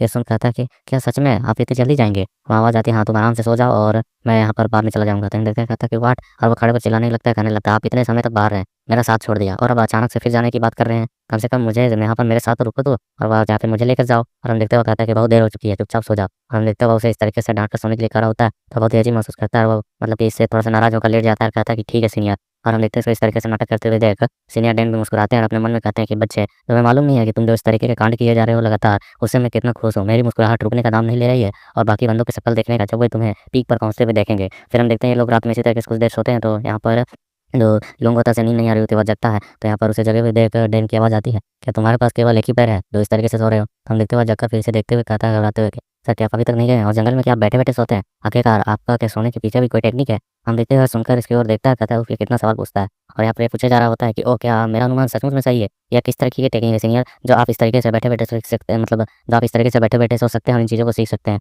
मुझे भी सिखाया और वो अपना माथा पकड़ लेकर कहता है, हाँ, हाँ, मुझे भी इस टेक्निक को सिखाया। हम देखते हैं सोन यहाँ पर डैन कहता है कि ऐसा मत करो, तुम इन चीज़ों को सीखने के लिए इतने बेचैन कैसे हो सकते हो? हालाँकि मैं तुम्हें बता दूँ कि 5 साल पहले मुझे बताया गया था कि किसी भी परिस्थिति में सोना नहीं है। यहाँ तक कि जब मैं बैठकर सोता हूँ, तो भी मेरी सेंसेस अवेक होती हैं, जगी हुई होती हैं, पूरी तरीके से एक्टिवेट होती हैं। ये सुन वो हैरान होते हुए कहता है कि ओह! तो 5 साल पहले, तो क्यों ना मैं भी इस तरह के सोने की टेक्निक को सीख लूँ। तो उसकी ओर देख रहा होता है कि कोई रिप्लाई देगा, बट वो कुछ रिप्लाई नहीं करता है, तो वो कहता है लेटते हुए कि चलो यार छोड़ो हटाओ, कहीं मैं इस चीज़ों को सीखने के चक्कर में मारा ना जाऊँ या जोखिम भरा हो सकता है, इसलिए पहले मुझे आराम कर लेना चाहिए। और हम देखते हैं डैन कुछ इधर-उधर देख रहा होता है और जैसे ही ये बंदा गहरी नींद में चला जाता है, तो वह यहाँ से निकल जाता है चुपके से और जाता है वापस उस टकले वाले बंदे से मिलने के लिए। यहाँ पर वो टकला कह रहा होता है, आखिरकार तुम आ ही गए। तो वह यहाँ पर कह रहा होता है कि आखिरकार क्या हुआ है? क्या जानकारी लाए हो? तो वह बता रहा होता है कि यहाँ पर नांदा फैमिली है, उसके सदस्य लड़ रहे थे और उन्हें घेर लिया गया था, लेकिन वे भागने में सफल हो गए। और वह बताता है कि लेकिन, तो यहाँ पर वह कहता है लेकिन क्या? तो थोड़ा-सा हेजिटेट करते हुए कह रहा होता है कि जैसा कि डैन तुम्हें पता होगा कि अतीत में जो सेज के स्टूडेंटों थे, उनके साथ जो काम किया गया था, जो आत्महत्या कर ली गई थी या फिर कुछ को भगा दिया गया था, वह बहुत ही एक अजीब घटना थी। लेकिन इस बार जो हो रहा है, वो बिल्कुल उसी तरह की चीज़ों को देखने को मिल रहा है, उसी तरह के साइंस। ये सुनकर को पीछे मुड़ते हुए कहता है, ठीक है, तुम्हारी जो जानकारी दे दी तुमने उसके लिए धन्यवाद। मैं बाकी चीज़ों को देखता हूँ, तुमने काफ़ी कड़ी मेहनत की है। फिर वो वापस से आ जाता है, यहाँ पर बैठ जाता है, जहाँ पर वो सोया हुआ होता है और ये सोचने लगता है कि जो एक कहावत है कि जब तक जैसे चल रहा है वैसे चलने दो, लेकिन एक समय तक यह बहुत ही ज़्यादा गंध फैल जाएगी, तब इसे साफ़ किया जाएगा। और हम देखते हैं अपने आँखों को बंद करता है और याद करते हुए कहता है कि एक चीज़ को 5 साल पहले और राइटर के द्वारा बताया जाता है कि डोंग गेट बेओंग नाम व्यक्ति ने एक नेतृत्व किया और उसके साथ 3 शक्तिशाली ताकतें जो है, जिनके समर्थन के साथ सैकड़ों हज़ारों लोग जमा हो गए और एक खतरनाक नरसंहार हुआ, जिसमें जो यहाँ पर इनके सदस्य थे, इनके सेक्ट के बंदे, इनमें में से 5 कोर मेंबर, 5 कोर सेज के सदस्यों ने अपनी जान गँवा दी और वे मारे गए। साथ में अंत में उनमें से एक जो गयूरीम था, उनके हायर लेवल पर मौजूद सेज के ऊपर वाले बंदे में से कोई एक गयूरीम, उसने अपनी एक टीम बनाई और उनसे निपटने के लिए चला गया और उसने खतरनाक नरसंहार किया। तब जाकर वह रणनीतियाँ खत्म हुई, क्योंकि इनके सेज को ही नहीं बढ़ने दे रहा था, इनके शुरुआत के जो बंदे उन्हें मार दिया जा रहा था। और वह इन चीज़ों को याद कर काफ़ी कन्फ्यूज़ होता है, जहाँ पर वह याद करता है कि एक साथ वह डिस्कशन कर रहा होता है, जहाँ पर उसे कहा जा रहा होता है नहीं। तो हम देखते हैं ये सुनकर वह गुस्से में कह रहा होता है कि आखिरकार आप क्यों नहीं समझ रहे हैं? आखिरकार जो गयूरीम थे, उन्होंने कुछ न तो कुछ रीज़न्स की वजह से इन चीज़ों को किया होगा ना। और वो अपने आँसुओं को बहा रहा होता है डैन और कह रहा होता है कि मैं आखिरकार ऐसी जगह पर, ऐसी स्थिति पर मुझे कुछ तो एक्शन लेना चाहिए। तो हम देखते हुए कह रहे होते हैं कि नहीं, तुमने यहाँ पर लोगों से एक कहावत तो सुनी है ना, अभी तुम्हें कुछ करने का समय नहीं है। और फिर वह यहाँ पर यार एक चीज़ एक और देखते हुए बैठे हुए कह रहा होता है अपने मन में, यदि वह घटना ना होती तो वह व्यक्ति आज हमारे साथ होता, क्योंकि इसका जो शायद कोई सीनियर था, जो गयूरीन था और मारा गया होगा उसके साथ लड़ते हुए, तो वह याद कर रहा है उसे कि वह होता तभी हमारे साथ होता। और फिर वह यहाँ पर हमारा सीन एक पहाड़ की चोटी की ओर दिखाया जा रहा होता है, जहाँ काफ़ी बड़ा चट्टान होता है और वह कह रहा होता है उसकी ओर देखते हुए कि चलो वह समय आ चुका है जब मुझे इस बच्चे को यहाँ पर लेकर जाना चाहिए। और फिर हमें देखा जाता है वो चट्टान धीरे-धीरे करके खुल रही होती है और उसे खुलते हुए देख वो काफ़ी ज़्यादा हैरान होता है और जो डैन होता है वो कहता है कि चलो हम अंदर चलें। वो कहता है हाँ, उसके बाद हम देखते हैं डैन उस चट्टान के अंदर से पार हो जाता है, तो इसे वह भी पीछे-पीछे आते हुए कह रहा होता है, मैंने सोचा यह सिर्फ़ एक बड़ी-सी खड़ी चट्टान है, लेकिन यहाँ पर इस तरह का कुछ चीज़ छुपा हुआ है। और डैन कह रहा होता है कि यह जो है डोंग पो का घर है। और फिर हमें दिखाया जाता है कि उस चट्टान के चारों ओर के बीच में यहाँ पर एक सुंदर-सा घर होता है, जहाँ पर एक बीच में एक बंदर भी खड़ा होता है और वह जो होता है वह एक सेज होता है, वह कह रहा होता है आपसे मिलकर अच्छा लगा। तो हम देखते हैं उसे देखकर यहाँ पर डैन भी उसे ग्रीट करते हुए कहता है कि यांग, क्या तुम भी यहाँ पर हो? आपका मिशन क्या अच्छी तरीके से पूरा हो गया? हम देखते हैं पीछे से योंग भी यहाँ पर ग्रीटिंग कर रहा होता है, आपसे मिलकर अच्छा लगा। तो हम देखते हैं उसे देखने के साथ या यांग कहता है कि तुम जाकर लीसे से मिल सकते हो, वह पिंक बाल वाला बंदा जब पिछले बार गुफा में मिला था योंग से।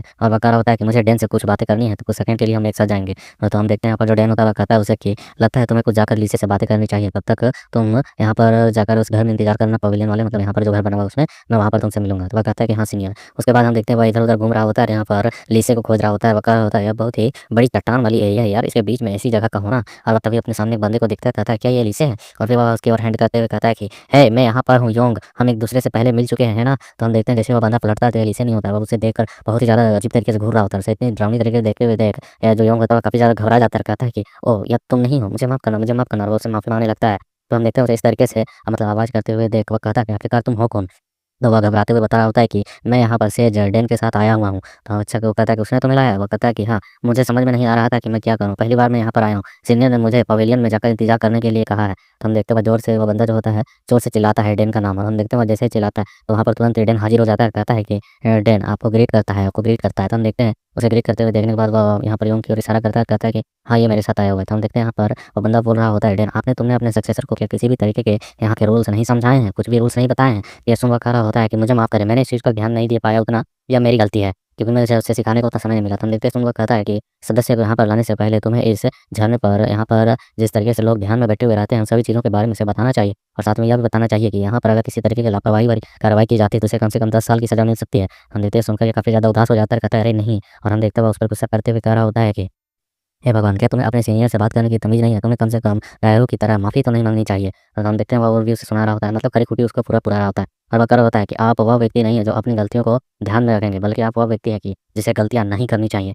तो हम देखते हैं यहाँ पर जो युंग होता है वह उसके सामने झुक कर कह रहा होता है, हाँ, मैं इस चीज़ को फिर से दोबारा नहीं दोहराने दूँगा। हम देखते हैं सुनकर वह बस उसकी ओर देख रहा होता है, शांति से घूर रहा होता है और वह फिर डैन की ओर देखते हुए कहता है कि बस बहुत हो गया, तुम थके हुए लग रहे हो। तो वह कहता है कि हाँ, ठीक है, और फिर वहाँ से पलट कर जाते हुए कहता है कि चलो थोड़ा देर मैं आराम करने जा रहा हूँ। हम देखते हैं यहाँ पर डैन भी कहता है कि मैंने यहाँ उसे जो भाई जून है और किम है उनसे उन 2 गयूरीन से मिलने के लिए मिलवाने के लिए लाया हूँ। ये सुनकर वह हैरान होकर कहता है कि क्या तुम गयूरीन ब्रदर से इसे मिलवाने के लिए लाए हो? और यहाँ पर ये मुस्कुरा रहा होता है डैन और कहता है कि हाँ, मैंने इस लड़के के डेक्यू में सेज परीक्षा को लेकर अनुमति माँगनी थी, इसलिए मैं उसे यहाँ पर दिखवाने के लिए लाया हूँ। ये सुनकर वह कहता है क्या इसे तुम सेज टेस्ट दिलवाने के लिए लाए हो? और वह सोचने लगता है, सोचते हुए कहता है कि मैंने सुना है कि जो डेम है वह पिछले वर्ष अपने उत्तराधिकारियों को नियुक्त कर दिया था। मतलब पिछले बार भी तुमने एक और बंदे को चुना था, उसे चुने हुए 4 महीने हो गए हैं, लेकिन तुम यहाँ पर इस बंदे को लाए हो सिर्फ़ 4 महीने में, जबकि ये बंदा जान नहीं रहा है कि वह तो केवल कुछ ही महीनों से इसके साथ जुड़ा है। पिछले वाला स्टूडेंट तो कब का मारा गया।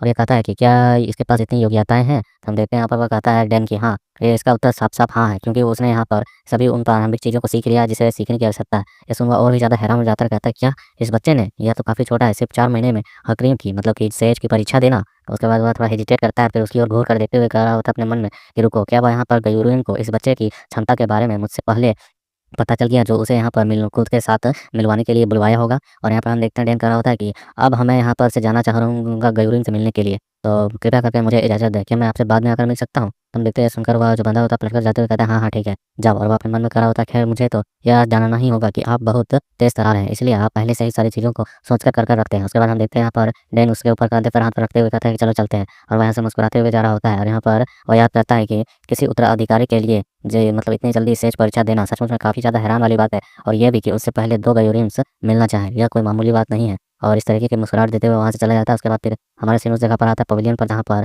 लीसे खड़ा होता है और हम देखते हैं कि इन दोनों को पीछे छोड़कर ये दोनों बंदे आगे आ रहे होते हैं, बातें करते हुए खड़ा होता है कि यान की आखिरकार वो गयूरीन क्या कर रहा था? तो यह सुन डैन कहता है नहीं, वह मुझे बस घर के कुछ नियम्स बता रहा था कि यहाँ शांति बनाए रखना है। तो यह सुनकर वह कहता है अरे यार, वो बंदा ना बहुत ज़्यादा इरिटेट करता है, सभी लोग उसे बस खत्म कर देना चाहते हैं, मतलब कि निपट ही जाए तो बढ़िया है। कई दिनों से मैं देख रहा हूँ, वह बिना मतलब की बात के पतंगड़े बनाता है। तो यह सुनकर वह कहता है कि जो कुछ भी हो, यहाँ पूरी मंडली उससे मतलब कि गुस्सा है, मतलब उसके रवैये को देखकर, यह कोई नई बात तो है नहीं। और फिर यहाँ कहता है अपने माथे को डुलाते हुए कहे हाँ, तुम सही कह रहे हो, लेकिन तुम एक बात जान लो, जब मैं एक बार गयूरीन बन जाऊँगा ना, तो उस समय मैं घर से बिल्कुल नहीं निकलूँगा। बस जब बाहर सारी स्थितियाँ शांत हो जाएँगी तभी जाऊँगा।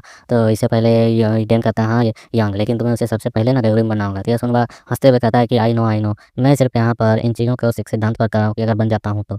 उसके बाद फिर डैन कहता है कि वैसे आज जो यहाँ पर हाउस है, वहाँ पर काफ़ी ज़्यादा शोरगुल होगा ना, क्योंकि जो जून गयूरीन यहाँ पर आने वाले हैं। ये सुन वो कहता है कि व्हाट? क्या कर रहे हो तुम? उसके बाद वो काफ़ी ज़्यादा हैरान हो जाता है और कहता है कि सचमुच में जून गयूरीन यहाँ पर आ रहे हैं? और फिर हमें दिखाया जाता है इन दोनों बंदों की, जहाँ पर लीसे कह रहा होता है कि योंग, आखिरकार तुम यहाँ पर गयूरीन वो के साथ क्या कर रहे थे? क्या शोरगुल हो रहा था? तो ये सुन वो हँसते हुए कह रहा था कि ओह अच्छा, मैं यहाँ पर बस मैं यहाँ पर तुम्हें ही खोज रहा था और मुझे पीछे से लगा कि वह गयूरीन की जगह पर तुम ही हो, इसलिए मैंने बिना हेजिटेट किए चिल्लाते हुए उन्हें आवाज़ दे दी। तो ये सुन वो यहाँ पर वह गुस्सा करते हुए और उनके फिंगर दिखाते हुए कहता है कि व्हाट? आखिरकार तुम्हें किस तरीके से लगता है कि वह बंदा मैं हूँ? क्या किसी भी एंगल से तुम्हें देखने पर यह महसूस होता है? हम देखते हैं वह फिर उसकी ओर देख रहा होता है, फिर अपने मन में कहा होता है, क्या तुम यहाँ पर बता भी नहीं सकते धीरे-धीरे बात करके ताकि शोर ना हो क्या?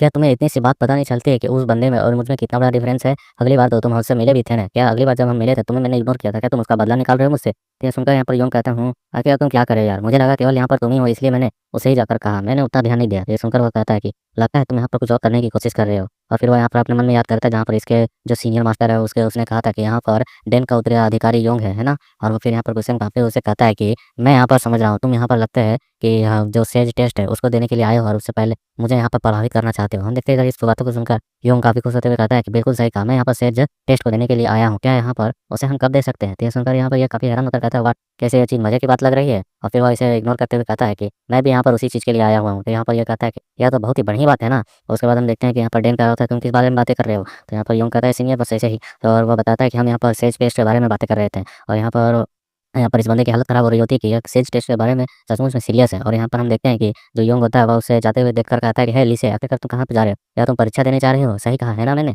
हम देखते हैं यहाँ पर जो यांग होता है उसका सीनियर वगैरह होता है, खैर यह एक उसकी बुरी आदत है, मुझे इसके लिए माफ़ करना सेज डेन। तो हम देखते हैं सुनकर वो कहता है डेन की, नहीं तुम्हें इसके बारे में ज़्यादा कहने की आवश्यकता नहीं है, ये टीनेजर बच्चे इसी तरीके की गलतियाँ करते रहते हैं, इसलिए उन्हें जाने दो। हम देखते हैं वो फिर हँसते हुए कहता है कि नहीं, आखिरकार यहाँ पर आपका धन्यवाद करना चाहिए, आखिरकार उसने लीशे को थोड़ा-सा तो यहाँ पर वो मतलब कि उत्तेजित किया, गुस्सा दिलवाया इस चीज़ों को लेकर, ताकि वो बंदा थोड़ा-सा तो मतलब फ़ोकस्ड हो अपनी चीज़ों को लेकर, क्योंकि वह अपनी तलवारबाज़ी में ही बस खोया हुआ रहता है और बाकी चीज़ों पर ध्यान नहीं देता है। इसलिए उसे थोड़ा-सा यहाँ पर इन चीज़ों को भी एक्सपेरिमेंट करना चाहिए और इन चीज़ों को भी सीखना चाहिए। मैं उसको लेकर काफ़ी दिन प्रतिदिन चिंतित होते रहता हूँ। हम देखते हैं सुनकर डैन कहता है कि क्या? आखिरकार तुम उसके किस चीज़ को लेकर टेंशन में हो? तो ये सुनकर कहता है कि यह एक बुनियादी प्रतिभा है, टैलेंट है। हालाँकि वह एक कोई ग्रेट व्यक्ति नहीं है, लेकिन उसके पास बहुत सारी ट्रेनिंग की मतलब क्षमता है। वह लगातार खुद को ट्रेन भी कर सकता है। हमने अभी तक अभ्यास शुरू भी नहीं किया है, जब हम इसके ऐज के थे, लेकिन कितनी समझदारी वाली बात है, वह कब से खुद को ट्रेन किए जा रहा है, कोई नॉर्मल बात नहीं है। तो ये सुनो समझते हुए कहता है, हाँ, यह काफ़ी अच्छी बात है। और फिर वह अपने बंदे को याद करता है कि भाई ट्रेनिंग के मामले में वो कैसा है। वो तो बस खाली उसका नाम सुनकर और टेक्निक का नाम सुनकर काफ़ी खुश हो जाता है। फिर वह उससे कहता है कि खैर आखिरकार हमें यहाँ पर रूम की ओर जाना चाहिए। मैं तुमसे बाद में आकर बातें करूँगा। और फिर हम देखते हैं सुनकर वह भी कहता है कि हाँ, हाँ, ज़रूर, क्यों नहीं, अब तुम्हें जाकर थोड़ा-सा रेस्ट कर लेना चाहिए। और वह कहता है कि यूँ समय-समय पर तुम्हें उसे थोड़ा-सा मतलब कि गुस्सा दिलाते रहना है, ताकि वह थोड़ा-सा एक्टिव रहे। और फिर हम देखते हैं कि यहाँ पर डेंजर होता है, उसे ग्रीटिंग करवाता है कि चलो जल्दी से माफ़ी माँगो और ग्रीट करो, यहाँ से निकलो। उसके बाद हम देखते हैं जो बंदे होते हैं उसे ग्रीट कर यहाँ से निकल जाते हैं। और इसके सीन के साथ ही यहाँ पर ये छोटा-सा चैप्टर कंप्लीट होता है। अब आगे के एपिसोड में पता चलेगा इनका टेस्ट कैसा जाता है और क्या ये सेज बन पाते हैं या नहीं। तब तक के लिए थोड़ा-सा वेट करो, लाइक करो, सब्सक्राइब करो, कमेंट करो।